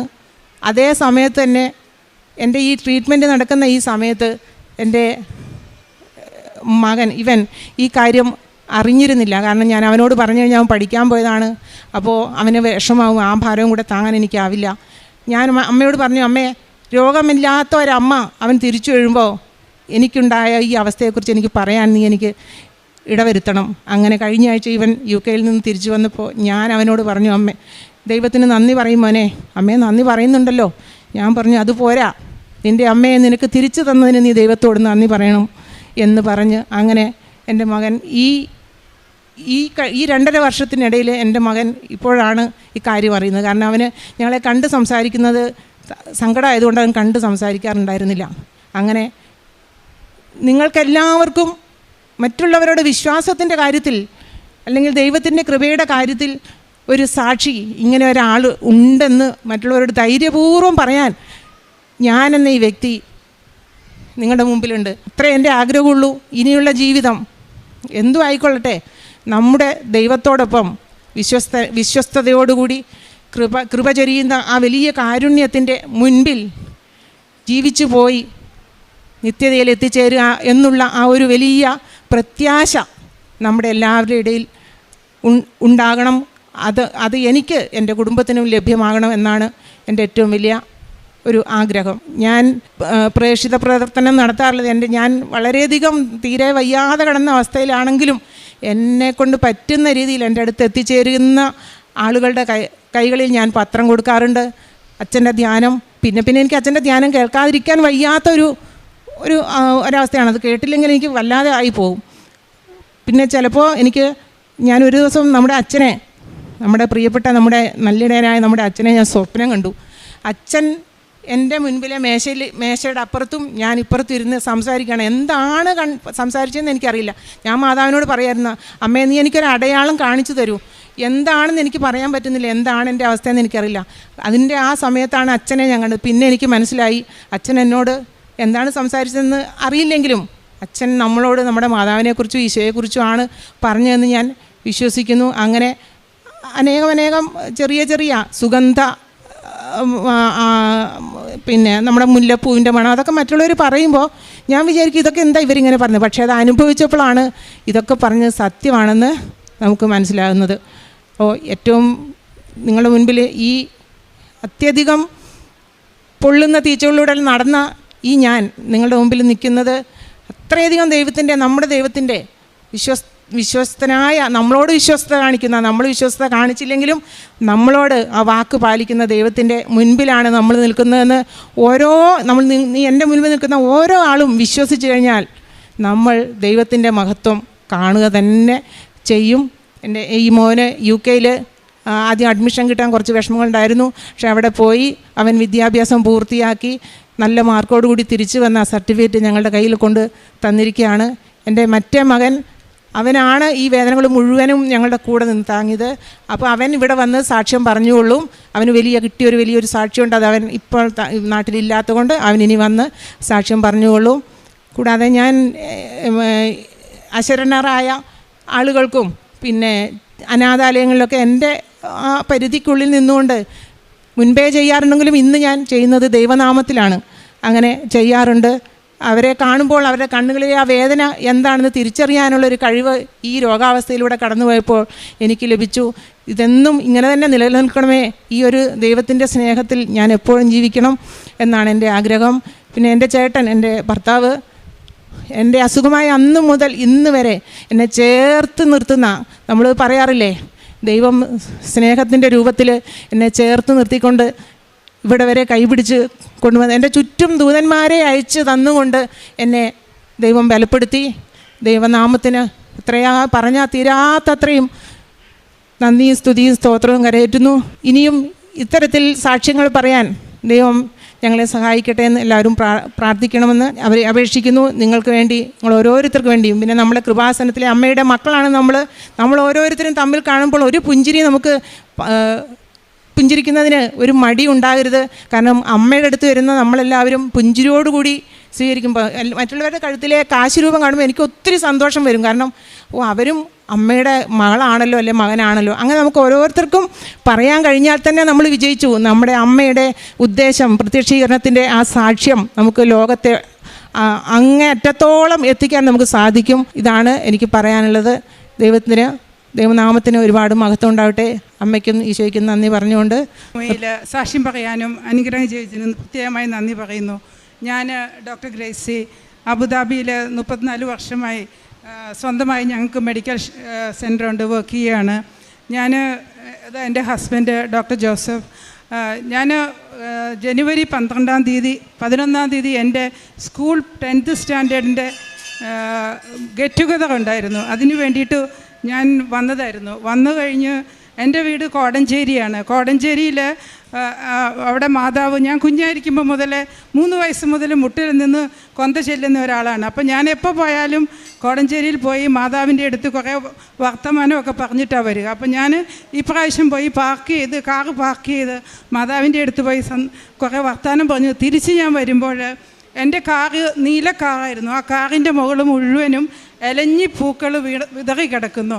അപ്പോൾ എൻ്റെ മനസ്സിൽ ഓർമ്മ വന്നത്, എൻ്റെ അമ്മ കുഞ്ഞായിരിക്കും പറയും മാതാവിൻ്റെ മണമാണ് ഇലഞ്ഞിപ്പൂവിന്. ഒരുപക്ഷെ ഇന്നത്തെ തലമുറയ്ക്ക് ആ മണം അറിയില്ലായിരിക്കും. അപ്പോൾ എനിക്ക് ഒത്തിരി സന്തോഷം തോന്നി. ഞാൻ വിചാരിച്ചു എൻ്റെ അടുത്ത് മാതാവ് അപ്പിയർ ചെയ്യുന്നുണ്ടല്ലോ, കോടഞ്ചേരിയിലെ മാതാവ് വന്നല്ലോ എന്ന്. അത് കഴിഞ്ഞ് ഞാൻ എൻ്റെ വീട്ടിൽ പോയി ബ്രേക്ക്ഫാസ്റ്റ് കഴിച്ച് ഞാൻ എൻ്റെ ഫ്ലാറ്റിലോട്ട് ഞാൻ തന്നെ ഡ്രൈവ് ചെയ്ത് പോരുവാണ്. ആ ഇലഞ്ഞിപ്പൂക്കൾ മുഴുവനും ഞാൻ ടിഷ്യൂല് വാരി എൻ്റെ വണ്ടിക്കുള്ളിൽ വെച്ചു. അത് കഴിഞ്ഞ് ഞാൻ എപ്പോൾ വണ്ടി ഓടിച്ചാലും കൊന്ത ചൊല്ലിയ വണ്ടി ഓടിക്കുക. അത് അബുദാബിയിലാണേലും അതെ, എവിടെയാണേലും അതെ. അപ്പം ഞാൻ കൊന്ത ചൊല്ലി പോന്ന് കുറച്ച് നേരം കഴിഞ്ഞപ്പോൾ ഈ മാതാവ് എൻ്റെ മുമ്പിൽ വന്നിരിക്കുന്നു. ഞാൻ സാധാരണ എന്തെങ്കിലും ജോലി വീട്ടിൽ ചെയ്യുമ്പോൾ, ഡ്യൂട്ടി കഴിഞ്ഞ് എന്തെങ്കിലും ചെയ്യുമ്പോൾ യൂട്യൂബിൽ ധ്യാനങ്ങൾ കേൾക്കും, ജോസഫ് അച്ഛൻ്റെ അല്ലെങ്കിൽ ഡാനിയൽ ഫാദറിൻ്റെയൊക്കെ. അപ്പോൾ എനിക്ക് മാതാവിനെ കാണത്തില്ല, കാരണം ഞാൻ എവിടെയെങ്കിലും ഫോണ് വെച്ചിട്ടാണ് ഞാൻ ജോലി ചെയ്യുന്നത്. അപ്പോൾ എനിക്ക് കേൾക്കാം. അപ്പം ഞാൻ ഈ മാതാവ് കണ്ടപ്പോൾ എനിക്ക് തോന്നി, അയ്യോ എന്താ ഇങ്ങനെ തോന്നുന്നതെന്ന്. ശരിക്കും എൻ്റെ മുമ്പിൽ ഞാൻ വണ്ടി ഓടിച്ചു പോവുകയാണ്. അപ്പോൾ എനിക്ക് തോന്നി എൻ്റെ തോന്നലായിരിക്കും എന്ന്. എന്നിട്ട് ഞാൻ കൊന്ത ചൊല്ലി പിന്നെ ഡ്രൈവ് ചെയ്ത് ഒരു 35 കിലോമീറ്റേഴ്സ് ഉണ്ട് ഞാൻ എൻ്റെ ഫ്ലാറ്റിലോട്ട് പോകാനായിട്ട്. ഞാൻ അവിടെ പോകുന്ന വഴിക്ക് രണ്ടാമത് വീണ്ടും ഇതേ മാതാവ് എൻ്റെ മുമ്പിൽ ഡ്രൈവ് ചെയ്യുമ്പോൾ വന്നു. അപ്പോൾ എനിക്ക് തോന്നി ഞാൻ ഉറക്കം വരുന്നുണ്ടോ. ഞാൻ എന്തായാലും കുറച്ച് ഡ്രൈവ് ചെയ്തപ്പോൾ കോക്കനട്ട് വിൽക്കുന്ന ഒരു ഇത് കണ്ടു. അവിടെ നിർത്തി ഞാൻ കോക്കനട്ട് മേടിച്ച് കുടിച്ച് വീണ്ടും ഞാൻ കൊന്തയല്ലി പോകുമ്പോൾ മാതാവ് വീണ്ടും മുമ്പിൽ വന്നു. അപ്പോൾ ഞാൻ ഭയങ്കര എനിക്ക് അതിശയമായി. ഞാൻ എന്നിട്ട് പിന്നെ വീട്ടിൽ ചെന്ന് കിടന്നുറങ്ങി. ഒരു മണിക്കൂർ കഴിഞ്ഞപ്പോൾ എൻ്റെ സിസ്റ്ററിൻ്റെ മോള് വന്ന് ബെല്ലടിച്ച് വിളിച്ചപ്പോൾ സംസാരിച്ചെത്തിയത് കൃപാസന മാതാവിൽ. അപ്പോൾ എനിക്ക് വീണ്ടും അവിടെ ഒരു അതിശയമായി. അത് കഴിഞ്ഞ് ഞാൻ അന്ന് ഡോക്ടറില്ല, ഞാൻ തന്നെയേ ഉള്ളൂ. അത് കഴിഞ്ഞ് ഞാൻ എൻ്റെ ഒരു കസിനെ വിളിച്ചപ്പം അവർ പറഞ്ഞു, ഞാനിങ്ങനെ മാതാവിൻ്റെ കാര്യം പറഞ്ഞു അവർ കൃപാസനത്തിൽ ഉടമ്പടി എടുക്കാൻ 2 ആഴ്ചയായിട്ട് പോകാനിരിക്കുവാണ്, ആൻറ്റിക്ക് വേണമെങ്കിൽ ഞങ്ങളുടെ കൂടെ പോരാന്ന്. എനിക്ക് ഭയങ്കര സന്തോഷമായി. കാരണം എനിക്കിനി വേറൊരു മീറ്റിങ്ങും കൂടെ ഉണ്ട് 2 ദിവസം കഴിയുമ്പോൾ. അപ്പോൾ ഡോക്ടർ വരും അബുദാബിയിൽ നിന്ന്.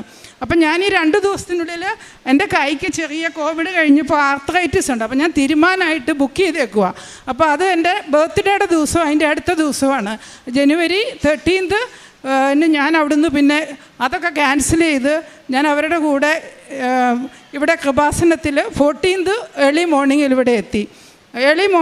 അത് ജനുവരി 14-ാം തീയതി ഞാൻ ഓടി വന്ന് ഇവിടെ മാസം നടക്കുമായിരുന്നു. അപ്പോൾ അന്ന് ഞാൻ നോക്കുമ്പോൾ ഇതേ മാതാവ് ഞാൻ ആദ്യമായിട്ട് കാണുവാണ്. ഇതേ മാതാവ് എനിക്ക് വണ്ടിയിൽ വന്നത്. എനിക്ക് ഭയങ്കര അത്ഭുതമായിപ്പോയി. ഞാൻ പിന്നെ ഉടമ്പടി എടുത്ത് അന്ന് രാത്രിക്ക് ഞാൻ വീട്ടിലെത്തുമ്പോൾ 1 മണിയായി. 1 മണിയായപ്പോൾ ഞാൻ വണ്ടിയിലിരിക്കുമ്പോൾ ഞാൻ ഫോൺ എടുക്കത്തില്ല, കാരണം എനിക്ക് വെട്ടേക വരും. അപ്പം ഞാൻ എന്ത് ചെയ്തു, ഞാൻ വീട്ടിൽ ചെന്നപ്പോൾ പോരുന്നതിന് മുമ്പാട് ഞാനിങ്ങനെ എൻ്റെ ഹസ്ബൻഡിനെ വിളിച്ച് പറഞ്ഞു, ഞാൻ നാളെ കൃപാസനത്തിൽ പോവാന്ന്. അപ്പോൾ എൻ്റെ ഹസ്ബൻഡ് ചോദിച്ചു, എന്താ പെട്ടെന്നൊരു കൃപാസനം മാതാവ് തിരുമിക്കാനൊക്കെ പോയ ആൾ കൃപാസനത്തിലോട്ട് പോവുകയാണോ എന്ന് ചോദിച്ചു. അപ്പം ഞാൻ പറഞ്ഞു, അങ്ങനെ ഒരു അനുഭവം ഉണ്ടായി. അപ്പോൾ എന്നോട് പറഞ്ഞു, അങ്ങനെ ഉണ്ടെങ്കിൽ എൻ്റെ കുറച്ച് കാര്യങ്ങളുണ്ട്, നീ പറയണമെന്ന് പറഞ്ഞു. അപ്പോൾ അത് ഡോക്ടർ പറയും. അപ്പോൾ ഞാനത് ഇവിടെ വന്ന് ഉടമ്പടിയിൽ എഴുതി.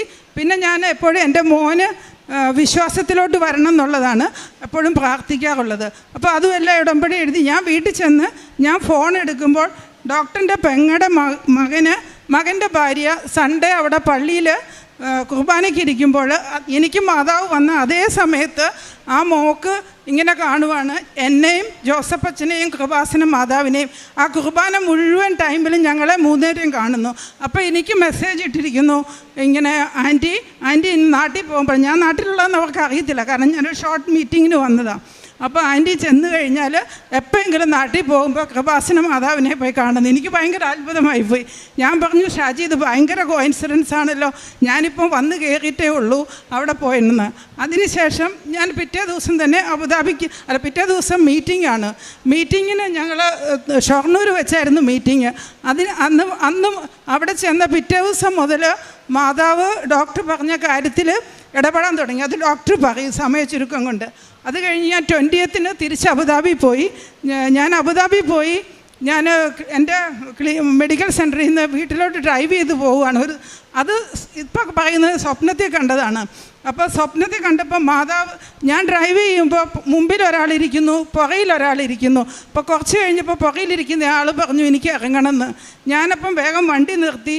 ഞാനിത് ആരാ ഇറങ്ങുന്നത് തിരിഞ്ഞു നോക്കുമ്പോൾ ടർക്കോയിസ് ബ്ലൂവിൽ ബ്രൈറ്റനിങ് ആയിട്ടുള്ള മദർ മേരി.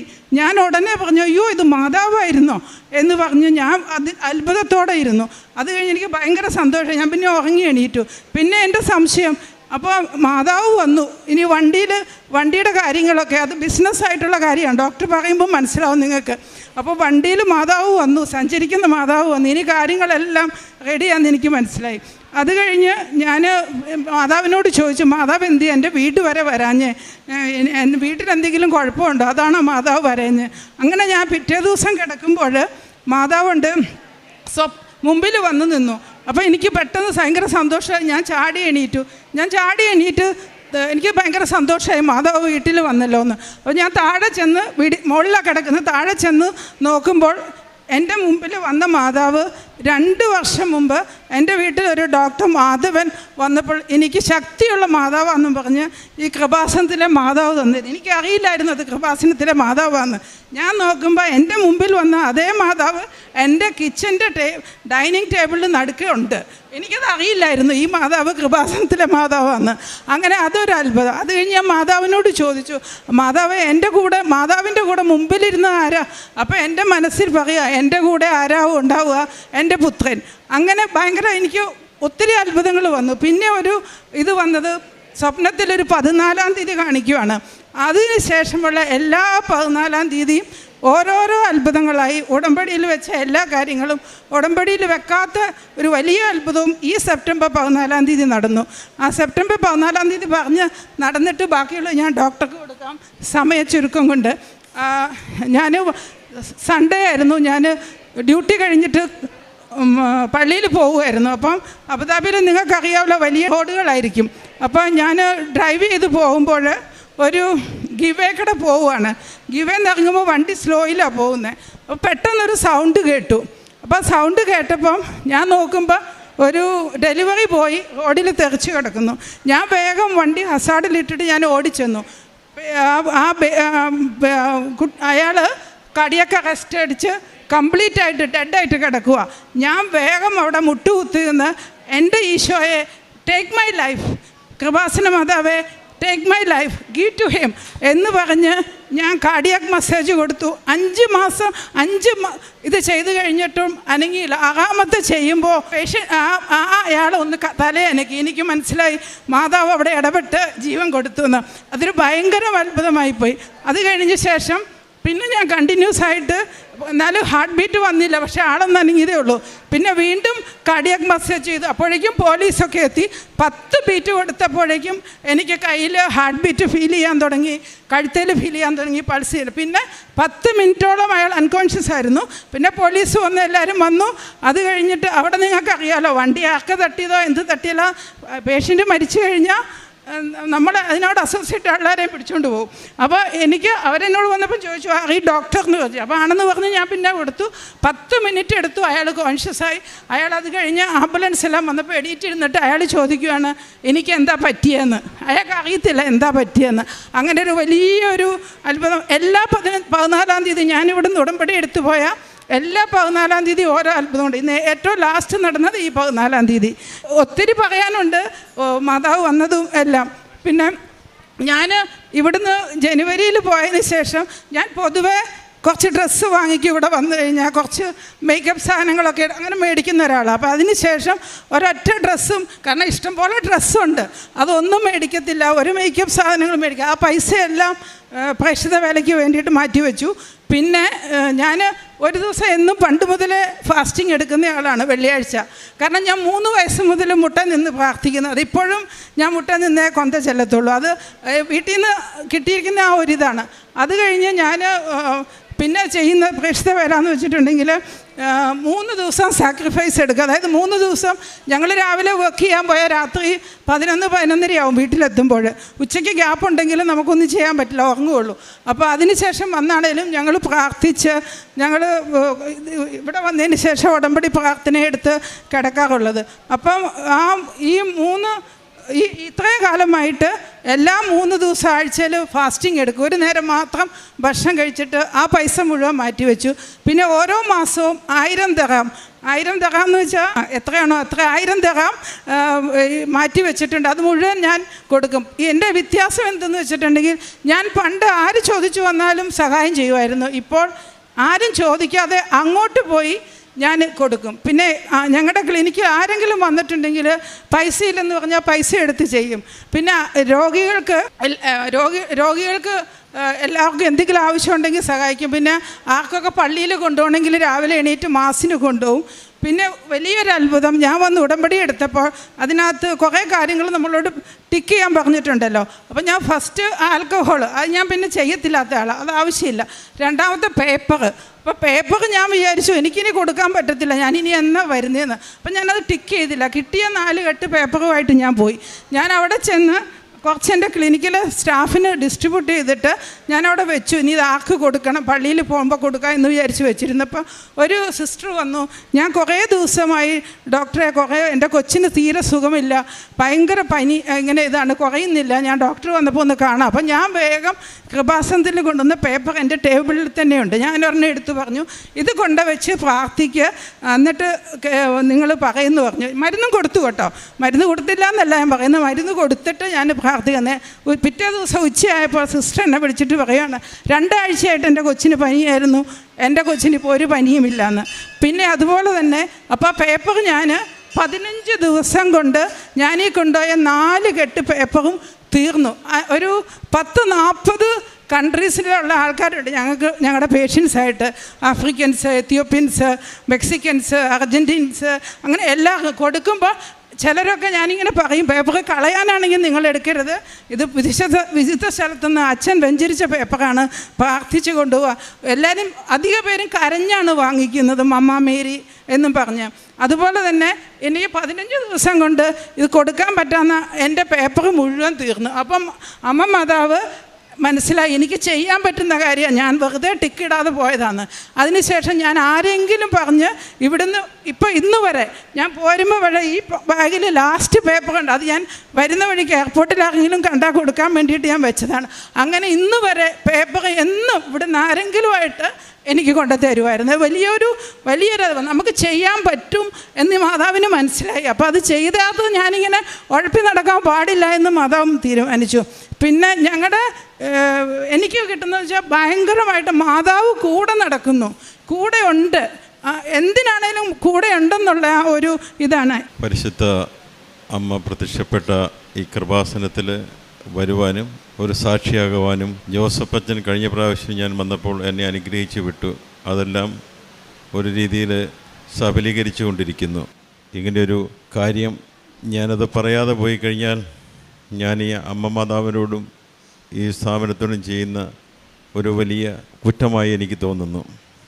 ഡോക്ടർ വൈഫ് പറഞ്ഞതുമാതിരി 12-ാം തീയതി മാതാവ് പ്രത്യക്ഷപ്പെട്ടു, 11-ാം തീയതി ഇങ്ങനെ കൃപാസനത്തിൽ പോകുന്നെന്ന് പറഞ്ഞപ്പോൾ ഞാനൊരു ടാറ്റ മോട്ടോഴ്സിൻ്റെ കോഴിക്കോട് വയനാട് ഡീലർഷിപ്പ് 16 വർഷമായിട്ട് നടത്തിക്കൊണ്ടിരിക്കുന്നു. 327 ജോലിക്കാരുണ്ട്. ഒരു മാസം 150 തൊട്ട് 200 കോടി രൂപയുടെ ടേൺ ഓവറുള്ളൊരു സ്ഥാപനമാണ്. 16 വർഷമായിട്ട് ബിസിനസ് നടത്തുന്നു. അപ്പോൾ അന്ന് തുടക്കത്തിലൊക്കെ ഞാൻ ഒറ്റയ്ക്കായിരുന്നു, പിന്നെ വേറൊരു കോമ്പറ്റീറ്റർ വന്നു, അപ്പം ബിസിനസ്സിൽ നഷ്ടം വരാൻ തുടങ്ങി. അങ്ങനെ ഓരോ മാസവും നഷ്ടം കൂടിക്കൊണ്ടിരിക്കാൻ തുടങ്ങി. ഞാൻ ഭാര്യയോടൊന്നും പറയാറില്ല. അതുകൂടാതെ എനിക്ക് അബുദാബിയിലും 10-60 സ്റ്റാഫുണ്ട്, 2 മെഡിക്കൽ സെൻ്ററുണ്ട്, 2 ഫാർമസി ഉണ്ട്. അവിടുത്തെ ഫണ്ടിങ്ങോട്ടൊന്നും ഡൈവേർട്ട് ചെയ്ത് നഷ്ടം നികത്താൻ പറ്റാത്തൊരവസ്ഥയിലുള്ള രീതിയിലായി.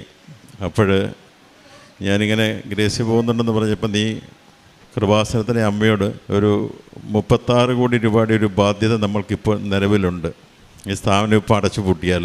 അതുകൊണ്ട് നമുക്ക് അടച്ചു പൂട്ടിയാൽ ഒരു 327 കുടുംബങ്ങളും ഈ 16 വർഷമായിട്ട് നമ്മളിവിടെ ജീവിക്കുന്നതാണ്. അവരും ബുദ്ധിമുട്ടിലാവും, അവർക്കെല്ലാവർക്കും ജോലി കിട്ടില്ല. അതുകൊണ്ട് നമുക്ക് ഇതാർക്കെങ്കിലും ട്രാൻസ്ഫർ ചെയ്യുകയാണെങ്കിൽ നമ്മളുടെ കടബാധ്യത കുറഞ്ഞു കിട്ടും. അതുകൊണ്ട് നീ പ്രത്യേകം ഒരു നിയോഗം വെച്ച് മാതാവിനോട് പ്രാർത്ഥിക്കുക, അടുത്ത പ്രാവശ്യം വരുമ്പോൾ ഞാനും വരാം എന്ന് പറഞ്ഞു. അങ്ങനെ ആ നിയോഗം വെച്ചു. ജനുവരി 17-ന് ഞാൻ ടാറ്റയോട് പറഞ്ഞപ്പോൾ അവിടെ പുതിയൊരു ഡീലർഷിപ്പ് കൂടെ കൊടുത്തു, ഗോകുലം മോട്ടോഴ്സ് എന്ന് പറഞ്ഞു. അവരോട് വന്നു കഴിയുമ്പോൾ ബിസിനസ് വീണ്ടും നഷ്ടത്തിലാവും. അപ്പം ഞാൻ ടാറ്റയോട് പറഞ്ഞു എനിക്കിനി ബിസിനസ് കണ്ടിന്യൂ ചെയ്യാൻ താല്പര്യമില്ല. 3 ഡീലേഴ്സിന് ഉള്ള മാർക്കറ്റ് ഇല്ലാത്തതുകൊണ്ട് ഞാനിപ്പം തന്നെ 30-35 ലക്ഷം രൂപ ഒരു മാസം നഷ്ടത്തിൽ പോയിക്കൊണ്ടിരിക്കുന്നു. അതുകൊണ്ട് ഞാൻ ഒഴിവാകുവാണ്.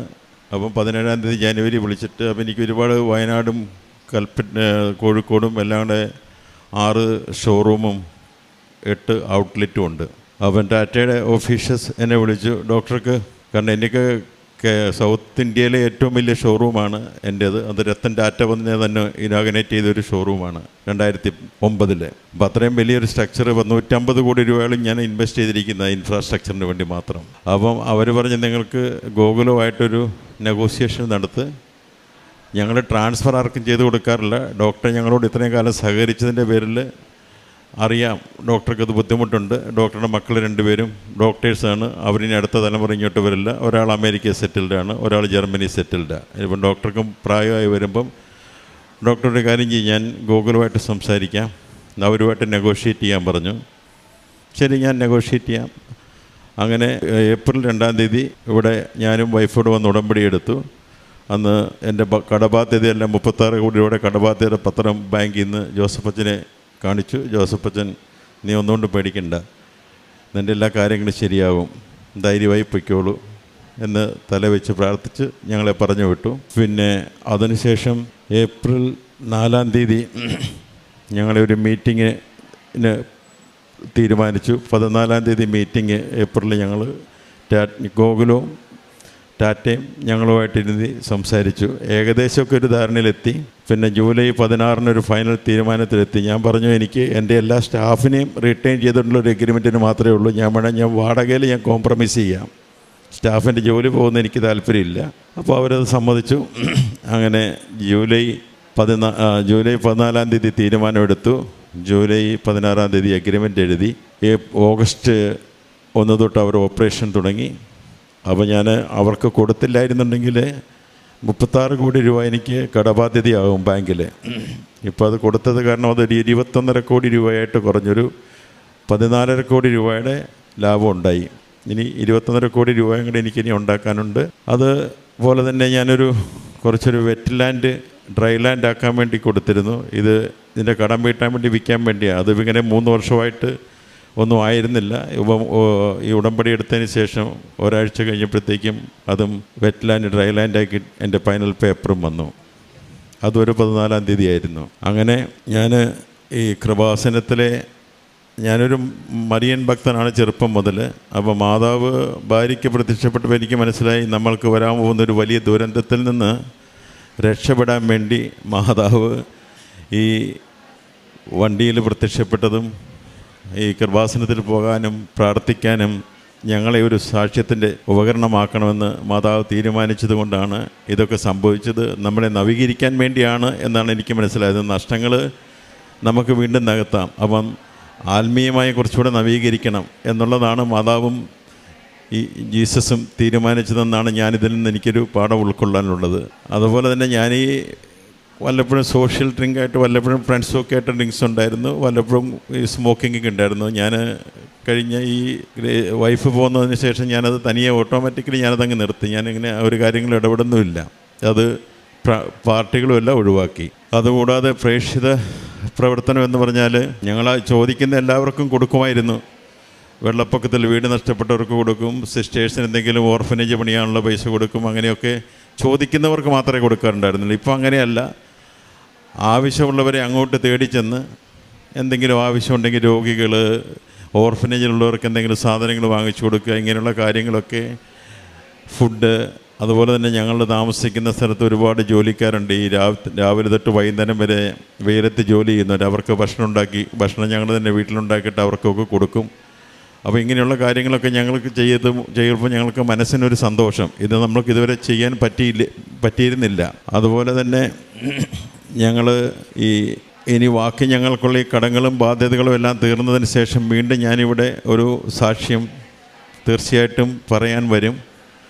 അതുപോലെ തന്നെ എനിക്കിനി മരിയൻ കൃപാസന കേന്ദ്രത്തിൽ ഇവിടെ വരുന്ന അനേകായിരം രോഗികളും കടബാധ്യതക്കാരും മക്കളെ ഓർത്ത് വേദനിക്കുന്നവരും എല്ലാവർക്കും വേണ്ടി ഞങ്ങൾക്ക് എല്ലാ ദിവസവും പ്രാർത്ഥിക്കുന്നു. ഞാനിതുപോലെ പ്രാർത്ഥിച്ചുകൊണ്ടിരുന്നപ്പോൾ ഭാര്യയ്ക്ക് കണ്ടതുപോലെ എനിക്കും എൻ്റെ വീട്ടിൽ ഒരു ജാസ്മിൻ്റെ സ്മെല്ല് എനിക്ക് അനുഭവപ്പെട്ടു. അപ്പം മാതാവ് ഞങ്ങളുടെ കൂടെ ഉണ്ട് എന്നുള്ള ഒരു ഉറപ്പിൽ എനിക്ക് യാതൊരു ഭയവുമില്ല. എത്ര കടമുണ്ടെങ്കിലും ഞാൻ പോകുന്നിടത്ത് എന്ത് ഡിസ്കഷന് പോകുമ്പോഴും ഈ ഉപ്പും തൈലവും ഒക്കെ കൊണ്ടുകൊണ്ടാണ് പോകുന്നത്. ആ കാര്യങ്ങളൊക്കെ ഒരു പരിധി എല്ലാം അതുപോലെ തന്നെ നടക്കുന്നുണ്ട്. ഈവൻ ബാങ്കുകാരുടെ വരെ ഞാൻ ഇന്നലെ സംസാരിച്ചു. എനിക്ക് കുറച്ച് സാവകാശം വേണം, അല്ലെങ്കിൽ ഞാൻ ഈ പ്രോപ്പർട്ടി 150 കോടിയുടെ പ്രോപ്പർട്ടി പ്ലെഡ്ജ് ചെയ്തിട്ടാണ് ഈ ലോണൊക്കെ എടുത്തിരിക്കുന്നത്. ഇനി അവർക്ക് 21.5 കോടി രൂപകളും കൊടുക്കാനുമുണ്ട്. അപ്പോൾ അത് ചെയ്ത് തരാം, കുറേശ്ശെ അടയ്ക്കാൻ പറഞ്ഞിരിക്കുകയാണ്. ഇത്രയും വലിയ കാര്യങ്ങൾ ചെയ്തു തന്ന അമ്മ മാതാവിന്, ഈ കൃപാസനത്തിലെ ജോസഫ് അച്ഛനും, ഇവിടെ പ്രേക്ഷിത പ്രവർത്തനം മറ്റു വൈദികർക്കും എല്ലാ സന്യസ്തർക്കും എല്ലാവർക്കും വേണ്ടി ഞങ്ങൾ പ്രാർത്ഥിക്കുന്നു. അവരെയെല്ലാം ദൈവം സമർത്ഥമായി അനുഗ്രഹിക്കട്ടെ. കൂടുതൽ കഷ്ടതപ്പെടുന്നവരുടെ കഷ്ടതകൾ പരിശുദ്ധ മാതാവിൻ്റെ തൃപ്പാദത്തെങ്കിൽ കാഴ്ചവെച്ച് അങ്ങേ തിരുക്കുമാരൻ്റെ കൃപയാൽ അങ്ങ് സാധിച്ചു കൊടുക്കുവാൻ, കൃപയുണ്ടാകുവാൻ ഈ സ്ഥാപനത്തെ അനുഗ്രഹിക്കണമെന്ന് ഹൃദയത്തിൽ നിന്ന് ഞങ്ങൾ പ്രാർത്ഥിക്കുന്നു. ജോസഫ് അച്ഛൻ പറയുന്ന പോലെ ഞങ്ങൾ പ്രാർത്ഥിക്കുമായിരുന്നു, കൂടുതൽ പ്രവർത്തിക്കുന്നത് ഇപ്പം ഈ ഉടമ്പടി എടുത്തതിന് ശേഷമാണ്. പിന്നെ ഒരു കാര്യം കൂടി, ഞാൻ പ്രീ ഡിഗ്രിക്ക് പഠിക്കുന്ന കാലത്താണ് കരസ്മാറ്റിക് പ്രെയർ എല്ലാം തുടങ്ങി. അന്ന് മുതൽ നമ്മൾ ബൈബിൾ വായിക്കുകയും കരസ്മാറ്റിക് എല്ലാ കാര്യങ്ങളിലും ഇടും. അപ്പോൾ കരസ്മാറ്റിക് ആകുമ്പോൾ ഞാൻ എല്ലാ വർഷവും വന്ന്, ഞാൻ അധികം ഇംഗ്ലീഷ് ധ്യാനത്തിനാണ് പോകുന്നത്, പോയി വന്ന് പിന്നെ കുറേ കാലത്തിന് ഭയങ്കര സ്പിരിച്വലായിരിക്കും. പിന്നെ അങ്ങ് പതുക്കെ പോകും. പക്ഷേ പ്രാർത്ഥനകളൊക്കെ ചെല്ലുന്നുണ്ടാകും. പക്ഷേ കൃപാസനത്തിൽ വന്നതിന് ശേഷം എല്ലാ ദിവസവും ജീവിക്കുകയാണ്. രാവിലെ എണീക്കുമ്പോൾ മുതൽ പ്രയർ, വൈകുന്നേരം വരെ എപ്പോൾ സമയം കിട്ടിയാലും നമുക്ക് വേറെ ഒന്നിനും സമയം കിട്ടുന്നില്ല. അച്ഛൻ്റെ എല്ലാ ടോക്കുകളും അല്ലെങ്കിൽ സാക്ഷികളും കേൾക്കാൻ പറ്റിയില്ലല്ലോ എന്നുള്ള വിഷമാണ്. അടുത്ത ദിവസം നമ്മുടെ മനസ്സിൻ്റെ ആ സ്പിരിച്വാലിറ്റി കുറയുമല്ല, ഓരോ ദിവസവും കൂടുവാണ്. അതാണ് ഞാൻ രണ്ടിലും കാര്യമായി പങ്കെടുത്തിട്ടുള്ള ഒരു വ്യക്തിയായെന്ന നിലയിൽ എനിക്കുള്ള ഈ വ്യത്യാസം കാണുന്നത്. കരസ്മാറ്റിക് ആകുമ്പോൾ നമ്മൾ എല്ലാ ദിവസവും ഒരാഴ്ച ധ്യാനം കൂടി വന്നു കഴിഞ്ഞ് കുറച്ച് കഴിയുമ്പോൾ അതിൻ്റെ ആ ഇൻറ്റൻസിറ്റി പതുക്കെ കുറയും. പിന്നെ അടുത്ത ധ്യാനത്തിന് പോകണം. ഇത് എല്ലാ ദിവസവും ഓരോ ദിവസവും കൂടി വരുന്നു. അത് എല്ലാവരിലും ഉണ്ടാകട്ടെ. എല്ലാവർക്കും വേണ്ടിയിട്ട് പ്രാർത്ഥിച്ചുകൊണ്ട് ഒത്തിരി നന്ദിയോടെ ഞങ്ങൾ നന്ദി പറയുന്നു. ആന്റണി, ഇതെൻ്റെ കുടുംബം. 20/2/2025 ആദ്യമായി ഉടമ്പടി എടുക്കുന്നത്. ഉടമ്പടി എടുക്കാനുണ്ടാകുന്ന കാരണമാണ് ഞാനിവിടെ പറയുന്നത്. ഞാൻ ഒരു മാതാവിൻ്റെ വിശ്വാസിയല്ലായിരുന്നു. ഞാൻ എൻ്റെ ജീവിതകാലത്ത് എനിക്കിപ്പോൾ 42 വയസ്സുണ്ട്. ഈ 42 വയസ്സിനിടയ്ക്ക് ഞാൻ ഇതുവരെയും ആരോടും മാധ്യസ്ഥം അപേക്ഷിച്ചിട്ടില്ല. ഞാൻ എല്ലാം പ്രാർത്ഥിക്കുന്നത് ഈശോയോടാണ്. കാരണം എൻ്റെ വിചാരം ഈശോ അത്രയും സ്നേഹമുള്ള കൈനീട്ടി നിൽക്കുന്ന നാഥനാണ്. പിന്നെ ഞാൻ എന്തിനാണ് മാതാവിനോടോ അല്ലെങ്കിൽ വേറെ പുണ്യാത്മാക്കളോടോ പ്രാർത്ഥിക്കുന്നത്? എന്തും എനിക്ക് ഈശോനോട് ചോദിച്ചാൽ കിട്ടും. പിന്നെ ഞാൻ എന്തിനാണ് മാതാവിനോട് പ്രാർത്ഥിക്കുന്നത്? അങ്ങനെയുള്ള ഒരു വ്യക്തിയായിരുന്നു ഞാൻ. അങ്ങനെ ഇരിക്കുമ്പോൾ ഡിസംബറിൽ എനിക്ക് എൻ്റെ റൈറ്റ് ബ്രസ്റ്റിന് ഒരു നിപ്പിളിലൂടെ വൈറ്റിഷ് ഡിസ്ചാർജ് വരികയും അതിശക്തമായ വേദനയും വരികയാണ്. എനിക്ക് ആ സൈഡിലോട്ട് തിരിഞ്ഞു കിടക്കാനോ കൈ ഒന്ന് ഉയർത്തുവാനോ ഒന്നും പറ്റുന്നില്ല.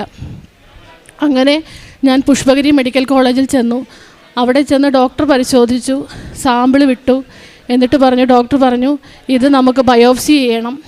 ബയോപ്സിക്ക് മുന്നേ ഒരു സ്കാൻ ചെയ്യണം. ഇതിനകത്ത് എന്തോ ഉണ്ട്, നമുക്ക് എന്താണെന്ന് കണ്ടുപിടിക്കണം. കാരണം ഇപ്പോഴത്തെ സാഹചര്യത്തിൽ നമുക്കിതിങ്ങനെ ലീവ് ചെയ്ത് കളയാൻ പറ്റത്തില്ല. ചിലപ്പോൾ വേറെ വല്ല അസുഖമായിട്ട് മാറുമ്പോഴായിരിക്കും നമ്മളിത് അറിയുന്നത്. അതുകൊണ്ട് ബയോപ്സി എടുക്കണം. അതിനു മുൻപ് നിങ്ങളൊന്ന് സ്കാൻ ചെയ്തിട്ട് വരാൻ പറഞ്ഞു. എന്നാൽ എനിക്ക് സ്കാനിങ്ങിന് ഡേറ്റ് കിട്ടിയത് ഒരു 3 ദിവസം കഴിഞ്ഞിട്ടാണ്. ഈ അസുഖം അറിഞ്ഞപ്പോൾ തന്നെ എൻ്റെ അമ്മയും എൻ്റെ വീട്ടിലെല്ലാവരും വളരെയധികം വിഷമിച്ചു. കാരണം എൻ്റെ അമ്മയുടെ അനിയത്തിക്കും എൻ്റെ പപ്പയുടെ പെങ്ങൾക്കും ബ്രസ്റ്റ് ക്യാൻസറാണ്. അവർ രണ്ടുപേരും ബ്രസ്റ്റ് എടുത്ത് കളഞ്ഞ് കീമോതെറാപ്പിയും റേഡിയേഷനുമായി ഒത്തിരി സിക്കായിട്ടിരിക്കുന്ന അവസ്ഥയാണ്. അപ്പോൾ എനിക്കും ഇതിൻ്റെ ആരംഭമാണോ എന്ന് ഓർത്ത് എല്ലാവരും ഭയന്നു. ഞാനും വളരെയധികം ഡെസ്പായി. കാരണം എനിക്ക് 3 കുഞ്ഞുങ്ങളാണ്. എനിക്ക് എന്തെങ്കിലും വന്നാൽ ഈ കുഞ്ഞുങ്ങളെ ആര് വളർത്തും? ആ ഒരു ഇതിൽ ഞാനങ്ങ് വളരെയധികം ഡെസ്പായിപ്പോയി. അങ്ങനെ ഞാൻ എൻ്റെ അമ്മയോട് പറഞ്ഞു. എൻ്റെ അമ്മ കൃപാസന മാതാവിൻ്റെ വളരെ ഭക്തിയാണ്. എൻ്റെ അമ്മ മാതാവിനോട് മുട്ടിപ്പായിട്ട് പ്രാർത്ഥിച്ചു. എന്നിട്ട് എന്നോട് പറഞ്ഞു മാതാവിനോട് പ്രാർത്ഥിക്കുക, മാതാവ് മാറ്റിത്തരും, എന്തുണ്ടെങ്കിലും മാറ്റിത്തരും, മാതാവിനോട് പ്രാർത്ഥിക്കാൻ പറഞ്ഞു. എന്നിട്ടും ഞാൻ പ്രാർത്ഥിച്ചില്ല. ഞാൻ ഈശോനോട് പറഞ്ഞുകൊണ്ടിരുന്നു. അപ്പോൾ ഞാൻ ഒരു ദിവസം ബൈബിൾ എടുത്ത് നോക്കിയപ്പോൾ എനിക്ക് കിട്ടുന്ന ഒരു വചനമാണ്, ഞാൻ നിന്നെ എൻ്റെ അമ്മയുടെ ആലയത്തിലേക്ക്, എന്നെ ഉദരത്തിൽ വഹിച്ചവളുടെ അടുത്തേക്ക് കൊണ്ടുപോകാൻ ആഗ്രഹിക്കുന്നുവെന്ന്. അന്ന് തന്നെ 3 പ്രാവശ്യം എനിക്കത് കിട്ടി. പക്ഷെ ഞാൻ മൈൻഡ് ചെയ്തില്ല. എന്നിട്ട് ഞാൻ മാതാവിനോട് പ്രാർത്ഥിച്ചില്ല. ഞാൻ എൻ്റെ അമ്മയോട് പറയുകയാണ്, എൻ്റെ ഇടവ പള്ളി സെൻറ്റ് മേരീസ് ഫൊറോന ചർച്ചാണ്. പിന്നെ മാതാവിനെയാണ് എല്ലാ ആഴ്ചയും ഞാൻ കാണുന്നത്. പിന്നെ ഞാൻ എന്തിന് കൃപാസനത്തിൽ പോകണം? ഞാൻ പോയില്ല. ഞാൻ എൻ്റെ അമ്മയോട് തർക്കിച്ചുകൊണ്ടിരുന്നു. പക്ഷേ എൻ്റെ അമ്മ മാതാവിനോട് മുട്ടിപ്പായി പ്രാർത്ഥിച്ചു. സ്കാനിങ്ങിന് പോണതിൻ്റെ മുന്നേ ഡോക്ടറെ കണ്ടു. ഡോക്ടർ പരിശോധിച്ചു. വീണ്ടും സെക്രീഷൻ വരുന്നുണ്ട്. എനിക്ക് ഡ്രസ്സിങ് വെച്ച് തന്നു ബ്രസ്റ്റിൽ. എന്നിട്ട് പറഞ്ഞു പോയി സ്കാൻ ചെയ്തോളാൻ. അങ്ങനെ സ്കാനിങ് റൂമിൻ്റെ അവിടെ എത്തി. കതവിൻ്റെ അവിടെ എത്തിയപ്പോൾ എൻ്റെ പേര് വിളിക്കുന്നതിന് മുന്നേ ഞാൻ എൻ്റെ അമ്മയെ വിളിച്ചു. ഞാൻ പറഞ്ഞു, അമ്മേ, ഞാൻ സ്കാനിങ് റൂമിലോട്ട് കയറുകയാണ്. അപ്പോൾ എൻ്റെ അമ്മ പറയുകയാണ്, ഞാൻ ഇന്നലെ രാത്രി സ്വപ്നം കണ്ടു ഷേർലി, നിന്നെ മാതാവ് തൊട്ട് സുഖപ്പെടുത്തി. ഞാൻ കൃപാസന മാതാവിനെ സ്വപ്നത്തിൽ കണ്ടു. സ്വപ്നത്തിൽ കണ്ടപ്പോൾ 3 പ്രാവശ്യം മാതാവ് എൻ്റെ മുന്നിൽ തെളിഞ്ഞിട്ട് നിൻ്റെ മുഖം കാണിച്ചു തന്നു. അപ്പോൾ അതിൻ്റെ അർത്ഥം മാതാവ് നിന്നെ തൊട്ടു എന്നാണെന്ന്. പക്ഷേ ഞാൻ അപ്പോഴും ഒരു ഇതിൽ നിൽക്കുക. ഞാൻ പറഞ്ഞു, അമ്മയുടെ വിശ്വാസം അമ്മച്ചിയെ രക്ഷിക്കട്ടെ എന്ന് പറഞ്ഞു. ഞാൻ എന്നിവയെ സ്കാനിങ് റൂമിലോട്ട് കയറുകയാണെന്ന് പറഞ്ഞാണ് ഞാൻ സ്കാനിങ് റൂമിലോട്ട് കയറുന്നത്. സ്കാനിങ് റൂമിലെത്തി. സ്കാൻ ചെയ്യാൻ ഡോക്ടർ കിടക്കാൻ പറഞ്ഞു. ഡോക്ടർ എന്നോട് ചോദിക്കുകയാണ്, സ്കാൻ ചെയ്തുകൊണ്ടിരിക്കുമ്പോൾ എന്നോട് ചോദിക്കുകയാണ്, എന്താണ് തൻ്റെ പ്രശ്നം? ഞാൻ പറഞ്ഞു, ഡോക്ടറെ എനിക്ക് കൈ പൊക്കാൻ വയ്യ, എൻ്റെ ഈ ബ്രസ്റ്റിൽ നിന്ന് വൈറ്റ് കളറിലെ തൈര് പോലുള്ള ഡിസ്ചാർജ് വന്നുകൊണ്ടിരിക്കുകയാണ്, എനിക്ക് അനങ്ങാൻ വയ്യ, ഈ സൈഡിലോട്ട് തിരിയാൻ വയ്യ, ഒന്നുമില്ല. അപ്പോൾ ഡോക്ടർ പറയുകയാണ്, ഡോക്ടർ അപ്പോൾ അടുത്തുള്ള അതൊരു യൂണിറ്റാണ്, ഒത്തിരി സ്കാൻ ചെയ്യുന്ന ഡോക്ടേഴ്സ് അവിടെ ഇരിപ്പുണ്ട്, മെഡിക്കൽ കോളേജ് ആയത് കാരണം. അപ്പോൾ അടുത്ത സ്കാനിങ് ചെയ്യുന്ന ഡോക്ടറെ ഈ ഡോക്ടർ അടുത്തോട്ട് വിളിച്ചു, ഇതൊന്ന് നോക്കിക്കേ എന്ന് പറഞ്ഞു. അപ്പം ഞാൻ തീരുമാനിച്ചു, എനിക്ക് ബ്രസ്റ്റിന് എന്തോ വലിയ കുഴപ്പമാണ്, അല്ലെങ്കിൽ മറ്റുള്ള ഡോക്ടേഴ്സിനോട് വന്ന് ചെക്ക് ചെയ്യാൻ പറയത്തില്ലല്ലോ. അങ്ങനെ 2-3 ഡോക്ടേഴ്സ് വന്ന് എന്നെ സ്കാൻ ചെയ്തു. എന്നിട്ട് അവരെന്നോട് പറയാണ്, ഞങ്ങളൊരു കാര്യം പറയട്ടെ, തൻ്റെ ബ്രസ്റ്റ് നോർമൽ ബ്രസ്റ്റിൻ്റെ ഫീച്ചേഴ്സാണ് കാണിക്കുന്നത്, ഒരു സെക്രീഷനോ ഒരു മുഴയോ ഒന്നും തന്നെ ഞങ്ങൾക്ക് കാണാൻ കഴിയുന്നില്ല. അപ്പോൾ എന്നോട് ചോദിക്കുകയാണ്, ഒന്ന് കൈ അനക്കി നോക്കിക്കേ, ഇപ്പോൾ വേദനയുണ്ടോയെന്ന്. ഞാൻ കൈ അനക്കി നോക്കിയപ്പോൾ, ഞാൻ വളരെ കഷ്ടപ്പെട്ടാണ് ആ ടേബിളിൽ കിടന്നത്, കൈ അനക്കി നോക്കിയപ്പോൾ എനിക്ക് വേദനയില്ല. അപ്പോൾ ഡോക്ടർ സർജനെ വിളിച്ചു, സർജൻ താഴെ വന്നു, സർജൻ എന്നെ എക്സാമിൻ ചെയ്തു. ആ സർജൻ തന്നെയാണ് എനിക്ക് ഡ്രസ്സിങ് വെച്ച് തന്നത്, ആ സർജൻ തന്നെയാണ് എന്നെ പ്രസ് ചെയ്തപ്പോൾ സെക്രീഷൻ വരുന്നത് കണ്ടത്. പക്ഷേ ആ സമയത്ത് നോക്കിയപ്പോൾ വേദനയും മാറി, സെക്രീഷനും മാറി. ഓൺ ദ സ്പോട്ടിൽ എനിക്ക് എൻ്റെ കണ്ണുകളെ വിശ്വസിക്കാൻ പോലും പറ്റിയില്ല. കാരണം അത്രയും നേരം ആ ഡ്രസ്സിങ്ങിനകത്ത് നനഞ്ഞുകൊണ്ടിരുന്നതാണ്. ആ സ്പോട്ടിൽ എല്ലാം അപ്രത്യക്ഷമായി. എനിക്ക് വിശ്വസിക്കാൻ പറ്റിയില്ല, ഡോക്ടറിനും വിശ്വസിക്കാൻ പറ്റില്ല. ഡോക്ടറിനോട് ഞാൻ ചോദിക്കാം, അപ്പോൾ ഇനി ഞാൻ എന്ത് ചെയ്യണം? ഡോക്ടർ ഡ്രസ്സിങ് ഊരി കളഞ്ഞിട്ട് പറഞ്ഞു, ഇനി വീട്ടിൽ പൊക്കോളാൻ.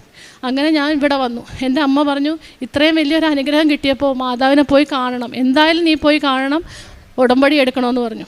അപ്പം ഞാൻ നെറ്റിൽ സെർച്ച് ചെയ്തു എന്താണ് ഈ ഉടമ്പടി എന്ന്. അപ്പോൾ അതിലെ കാര്യങ്ങളൊക്കെ കേട്ടപ്പോൾ എനിക്കൊരു തോന്നൽ, എനിക്കിതൊന്നും നടക്കത്തില്ല, എന്നെക്കൊണ്ട് ചെയ്യാൻ പറ്റുന്ന കാര്യങ്ങളല്ല ഇത്. കാരണം എനിക്കൊരു സ്വഭാവമുണ്ട്, എന്തെങ്കിലും ഞാനൊരു കാര്യം ഏറ്റെടുത്താൽ അത് പെർഫെക്റ്റായിട്ട് എനിക്ക് ചെയ്യണമെന്ന്, അല്ലെങ്കിൽ ആ പരിപാടിക്ക് നിൽക്കരുത്, അങ്ങനെയുള്ള ഒരു വ്യക്തിയാണ് ഞാൻ. അപ്പോൾ അതിൻ്റെ നിയമങ്ങളൊക്കെ നോക്കിയപ്പോൾ എൻ്റെ ഒരു തോന്നലാണ്, എനിക്കത് നടക്കത്തില്ല, എന്നെക്കൊണ്ട് ചെയ്യാൻ സാധിക്കത്തില്ല. എനിക്ക് 3 കുഞ്ഞുങ്ങളുണ്ട്, വീട്ടിലെ കാര്യങ്ങൾ നോക്കണം, വീട്ടിലാരുമില്ല, അതിൻ്റെ കൂടെ എനിക്ക് പഠിക്കണം, എല്ലാം കൂടി എന്നെക്കൊണ്ട് പറ്റത്തില്ല. അപ്പം ഞാൻ ഇവിടെ വന്ന് മാതാവിനെ കണ്ടു, നന്ദി പറഞ്ഞു. പക്ഷേ കൂടുതലൊന്നും എനിക്ക് പ്രാർത്ഥിക്കാൻ തോന്നുന്നില്ല. ഞാനിവിടെ ആ മൂലയ്ക്കാണ് ഞാൻ അവിടെ ഇരുന്നത്. ഞാൻ മാതാവിൻ്റെ മുഖത്ത് ഇങ്ങനെ നോക്കിക്കൊണ്ട് നിന്നു, നന്ദി പറഞ്ഞു, പക്ഷേ ഇങ്ങനെ നോക്കിക്കൊണ്ടേയിരുന്നു, എനിക്കൊന്നും പ്രാർത്ഥിക്കാൻ തോന്നുന്നില്ല. ആ സമയത്ത് എൻ്റെ ഹസ്ബൻഡ് മേളിൽ പോയി ഉടമ്പടി എടുത്തു. തിരിച്ച് വീട്ടിൽ ചെന്ന് ഒരു 6 മണിയായി കാണും. അപ്പോഴാണ് എനിക്ക് മാതാവിൻ്റെ പാട്ട് ചെവിയിൽ മുഴങ്ങാൻ തുടങ്ങി. അതിനോടൊപ്പം പരിശുദ്ധ പരമ ദിവ്യകാരുണ്യത്തെ എന്നേരവും ആരാധനയും സ്തുതിയും പുകഴ്ചയും ഉണ്ടായിരിക്കട്ടെ, അതിങ്ങനെ എൻ്റെ ചെവിയിൽ മുഴങ്ങുകയാണ്. അപ്പോൾ ഞാൻ എൻ്റെ ഹസ്ബൻഡിനോട് പറഞ്ഞു, എൻ്റെ ചെവിയിൽ ഇങ്ങനെ ഈ പാട്ട് കേൾക്കുന്നു.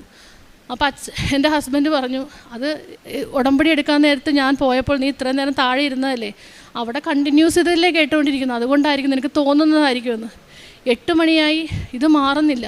9 മണിയായി, 10 മണിയായി, 12 മണിയായി, എനിക്ക് ചെവി ആകെ തലയാകെ മുഴങ്ങുകയാണ് ഈ പാട്ട്. അവസാനം 12:30ആയി, എനിക്ക് കിടക്കാൻ പറ്റുന്നില്ല, എനിക്ക് ഉറങ്ങാൻ പറ്റുന്നില്ല.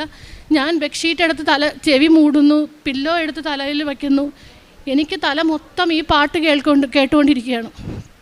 അങ്ങനെ 2:30-3 മണിയായപ്പോൾ ഞാൻ എൻ്റെ ഹസ്ബൻഡിനോട് പറഞ്ഞു, എന്നെ കൃപാസനത്തിൽ കൊണ്ടുപോകണം, എനിക്ക് കിടക്കാൻ പറ്റുന്നില്ല, എന്നെ കൃപാസനത്തിൽ എങ്ങനെയെങ്കിലും ഒന്ന് എത്തിക്കാൻ. അങ്ങനെ 2:30 മണിക്ക് ഈ കുഞ്ഞുങ്ങളെയും വിളിച്ച് ഞങ്ങൾ 3 മണിയായപ്പോൾ ഞങ്ങളിവിടെ എത്തി. അങ്ങനെ ഇവിടെ എത്തി ഈ മാതാവിൻ്റെ ഗേറ്റ് കടന്നപ്പം ഞാൻ പറഞ്ഞു, മാതാവേ എന്നോട് ക്ഷമിക്കണമേ, ഞാൻ തന്നെ ഉടമ്പടി എടുത്തോളാം എന്ന് പറഞ്ഞതും എൻ്റെ ചെവിയിലെ പാട്ട് നിന്ന് എനിക്ക് സമാധാനം കിട്ടി. അത്രയും നേരം എൻ്റെ തലയ്ക്കകത്ത് ഇങ്ങനെ ഈ പാട്ട് തന്നെ ഇങ്ങനെ മൂളിക്കൊണ്ടിരിക്കുമായിരുന്നു. ഇവിടെ കയറി കഴിഞ്ഞപ്പം എൻ്റെ പാട്ട് നിന്ന്.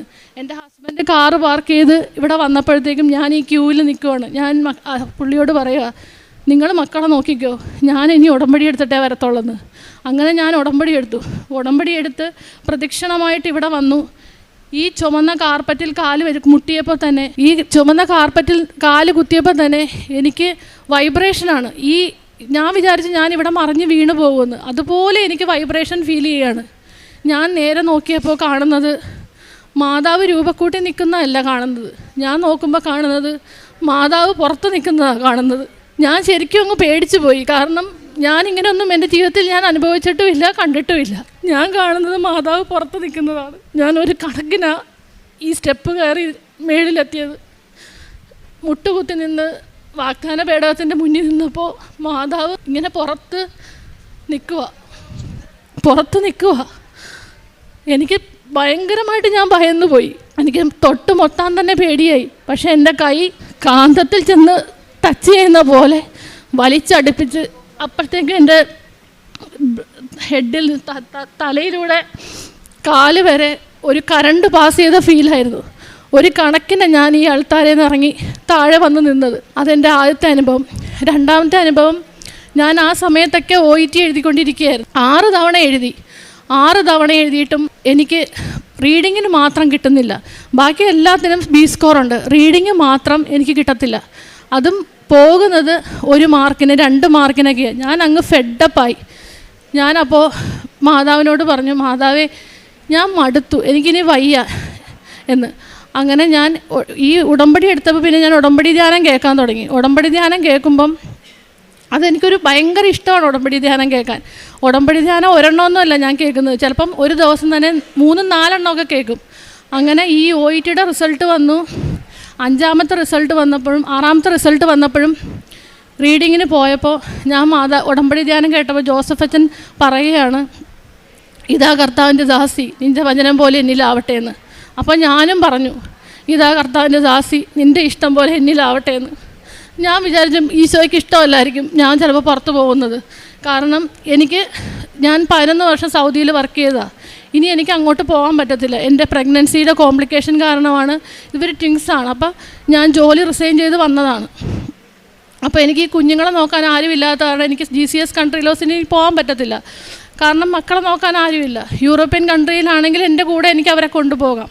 അപ്പം ഞാൻ ആ ഒരു പ്രതീക്ഷ കൈവിട്ടു. എന്നിട്ട് ഞാൻ മാതാവിനോട് പറഞ്ഞു, നിൻ്റെ ഇഷ്ടം പോലെ എന്നിലാവട്ടെ, നിനക്ക് ഇഷ്ടമുള്ളതുപോലെ എൻ്റെ ജീവിതത്തിൽ നടക്കട്ടെ എന്ന്. എങ്ങനെ ഞാൻ ഉടമ്പടി പുതുക്കാൻ വന്നപ്പോൾ ഞാൻ എഴുതി വെച്ചു, മാതാവേ ഞാൻ 6 തവണ OET എഴുതി, എനിക്ക് കിട്ടിയില്ല. നിൻ്റെ ഇഷ്ടം എന്താണോ അതെന്നോട് പറഞ്ഞതാ, ഞാൻ എന്ത് ചെയ്യണം? അതോ ഞാൻ ഇനി എൻ്റെ ജീവിതം ഈ കിച്ചണിൽ പിള്ളേരെ വളർത്തി ഇങ്ങനെ നിൽക്കുന്നതായിരിക്കുമോ എന്ന് ഞാൻ ചോദിച്ചു. അപ്പോൾ എൻ്റെ ചെവിയിലൊരു സ്വരം കേട്ടു, എഴുതവിടെ MSc നേഴ്സിംഗ് എന്ന്. ഞാൻ എഴുതി വെച്ചു, MSc നേഴ്സിംഗ് എന്ന് എഴുതി വെച്ചു. എന്നാൽ 2001 നേഴ്സിംഗ് പഠിച്ചൊരു വ്യക്തിയാണ് ഞാൻ. അപ്പോൾ നിങ്ങളൊന്ന് ആലോചിച്ചാണ്, 20 വർഷമായി ഞാൻ പഠിച്ചു കഴിഞ്ഞിട്ട്. അത്രയും നാളുകൊണ്ട് അതിൻ്റെ ഇടയ്ക്ക് ഞാൻ പോസ്റ്റ് BSc ചെയ്തു. പക്ഷേ ഇപ്പോൾ കേരളത്തിലെ വിദ്യാഭ്യാസ സമ്പ്രദായമോ അതിന് എങ്ങനെ അപ്ലൈ ചെയ്യണമെന്നോ ഒന്നും എനിക്ക് അറിഞ്ഞുകൂടാ. ഞാൻ ചെവിയിൽ സ്വരം കേട്ടു MSc നേഴ്സിംഗ് എന്ന്, ഞാൻ അതുപോലെ എഴുതി. എന്നിട്ട് ഞാൻ വീട്ടിൽ വന്ന് എല്ലാവരോടും ചോദിച്ചു, എങ്ങനെയാണ് ഈ MSc നേഴ്സിങ്ങിന് ചേരുന്നത്? അപ്പോൾ എല്ലാവരും ചോദിച്ചു, ഈ പ്രായത്തിൽ MSc നേഴ്സിങ്ങോ കിട്ടുമോ? എങ്ങനെയാണ് അറിയത്തില്ല. അങ്ങനെ ഞാൻ തമിഴ്നാട്ടിൽ അന്വേഷിച്ചു, ബാംഗ്ലൂർ അന്വേഷിച്ചു. അപ്പോൾ അവിടെയൊക്കെ അഡ്മിഷൻ ക്ലോസ് ആയിപ്പോയി. OET എഴുതിയ സമയത്തായിരുന്നു അഡ്മിഷൻ ക്ലോസ് ആയിപ്പോയി. അടുത്ത കൊല്ലത്തേക്ക് വരെ ആൾക്കാർ ബുക്ക് ചെയ്തിട്ടേക്കുകയാണ്. അപ്പോൾ എൻ്റെ സുഹൃത്ത് വിളിക്കുകയാണ്. ആ കുട്ടി പറയുകയാണ്, അവൾ അവിടെ പ്രൊഫസറാണ്, കോളേജിൽ പ്രൊഫസറാണ്, നേഴ്സിംഗ് കോളേജിൽ. കുട്ടി പറയുകയാണ്, കേരളത്തിൽ അഡ്മിഷൻ തുടങ്ങിയിട്ടില്ല, ഒന്ന് കൊടുത്തു നോക്കൂ. പക്ഷേ ഭയങ്കര പാടാണ് കിട്ടാൻ, സീറ്റുകൾ വളരെ കുറവാണ്. അപ്പോൾ എനിക്ക് ദൂരെയൊന്നും പോയി പഠിക്കാൻ പറ്റത്തില്ല, കുഞ്ഞുങ്ങളെ നോക്കാൻ ആരുമില്ല. അപ്പോൾ ഞാൻ മാതാവിനോട് പറഞ്ഞു, മാതാവേ ഞാൻ എന്ത് ചെയ്യും? പക്ഷേ ഞാൻ അഡ്മിഷന് വേണ്ടിയിട്ട് കൊടുത്തു. കേരളത്തിൽ എൻ്റെ വീടിനടുത്തുള്ള 3 ഹോസ്പിറ്റൽ ഓപ്ഷൻ വെച്ചിട്ട് കൊടുത്തു. എനിക്ക് വിശ്വസിക്കാൻ പറ്റത്തില്ല. എന്ന് വെച്ചാൽ ആദ്യത്തെ അലോട്ട്മെൻറ്റിൽ തന്നെ 4 സീറ്റേ ഉള്ളൂ MSc നേഴ്സിങ്ങിന്. ചെത്തിപ്പുഴ സെൻറ്റ് തോമസ് ഹോസ്പിറ്റൽ 4 സീറ്റേ ഉള്ളൂ. ആ 4 സീറ്റിൽ ഫസ്റ്റ് അലോട്ട്മെൻറ്റിൽ തന്നെ എനിക്ക് റാങ്ക് ലിസ്റ്റിൽ പേര് വന്നു. നവംബർ 1 എനിക്ക് അവിടെ ജോയിൻ ചെയ്യാൻ അവസരം കിട്ടി. എനിക്ക് MSc നേഴ്സിങ്ങിന് തന്നെ അഡ്മിഷൻ കിട്ടി. നവംബർ 1 ഞാൻ അവിടെ MSc നേഴ്സിങ്ങിന് അഡ്മിഷൻ എടുക്കുകയാണ്. 3ാമത് എൻ്റെ കുഞ്ഞിന് കിട്ടിയൊരു സൗഖ്യമാണ്. എൻ്റെ കുഞ്ഞ് ഭയങ്കര ഒരു അലർജിയുള്ള ആളാണ്. ഡസ്റ്റ് അലർജി, ഫുഡ് അലർജി എന്ന് വേണ്ട സർവ്വതും അലർജിയാണ് അവന്.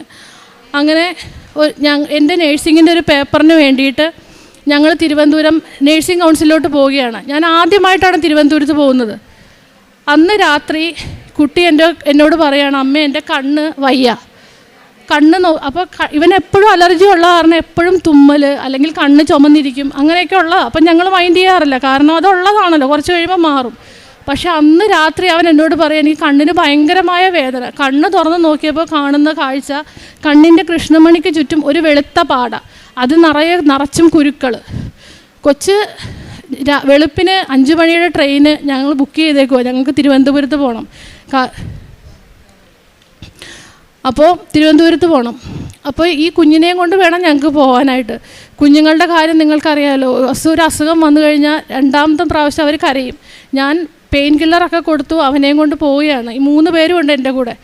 ഞങ്ങൾ ട്രെയിനിലിരിക്കുമ്പോൾ ഇവൻ ഓരോ സ്റ്റോപ്പ് എത്തുമ്പോഴും പറയും കണ്ണുവേദന എടുക്കുന്നു. ഞാൻ എന്ത് ചെയ്യും? ഓടുന്ന ട്രെയിനിൽ ഞാൻ എന്ത് ചെയ്യും?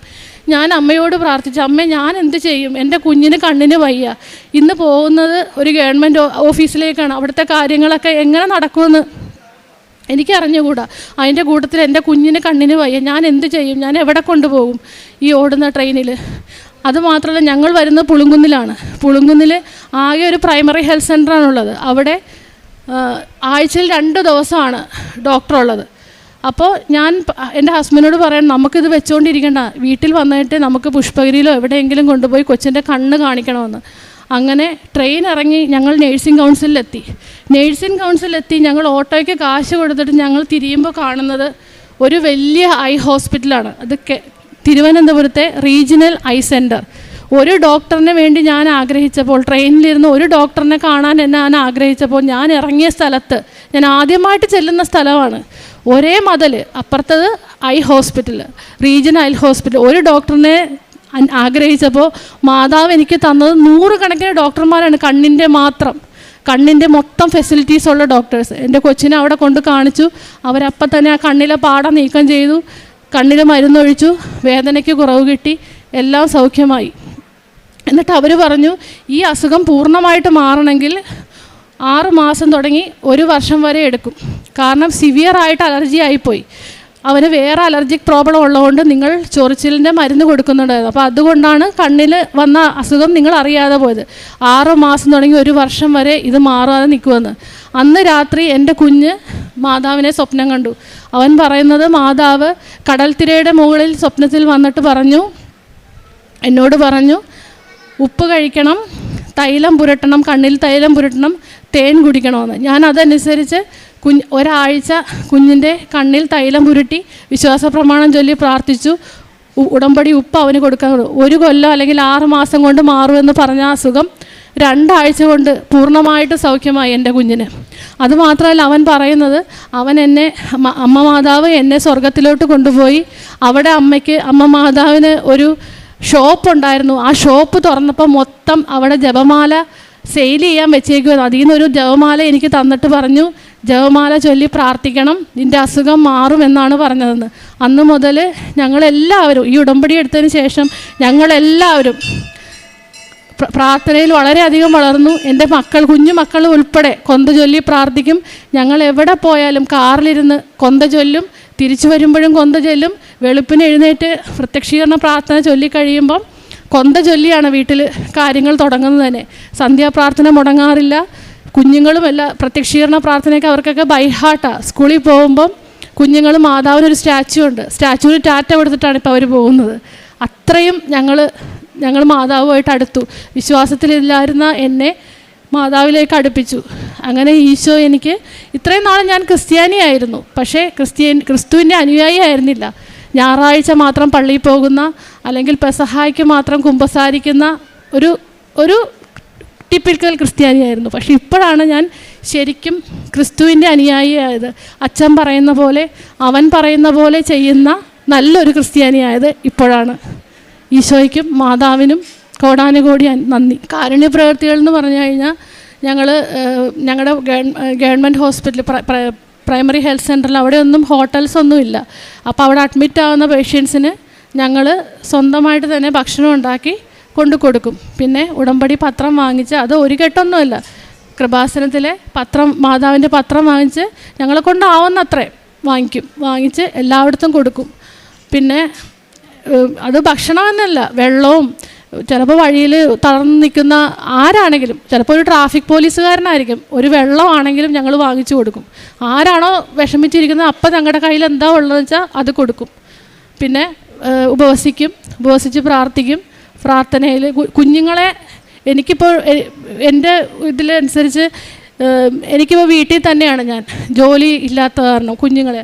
അപ്പോൾ എനിക്ക് എനിക്ക് കിട്ടിയ 3 കുഞ്ഞുങ്ങളെ കൂടുതൽ ഈശോയിലേക്ക് അടുപ്പിച്ച് വളർത്താനാണ് ഞാനിപ്പോൾ നോക്കുന്നത്. കാരണം എനിക്കറിയാം ഇനിയുള്ള മുന്നോട്ടുള്ള ലോകം അവർ വളരുമ്പോൾ കപടത നിറഞ്ഞ വളരെ ഡിഫിക്കൽട്ടായിട്ടുള്ളൊരു ലോകമാണ് അവർക്ക് മുന്നിലുള്ളത്.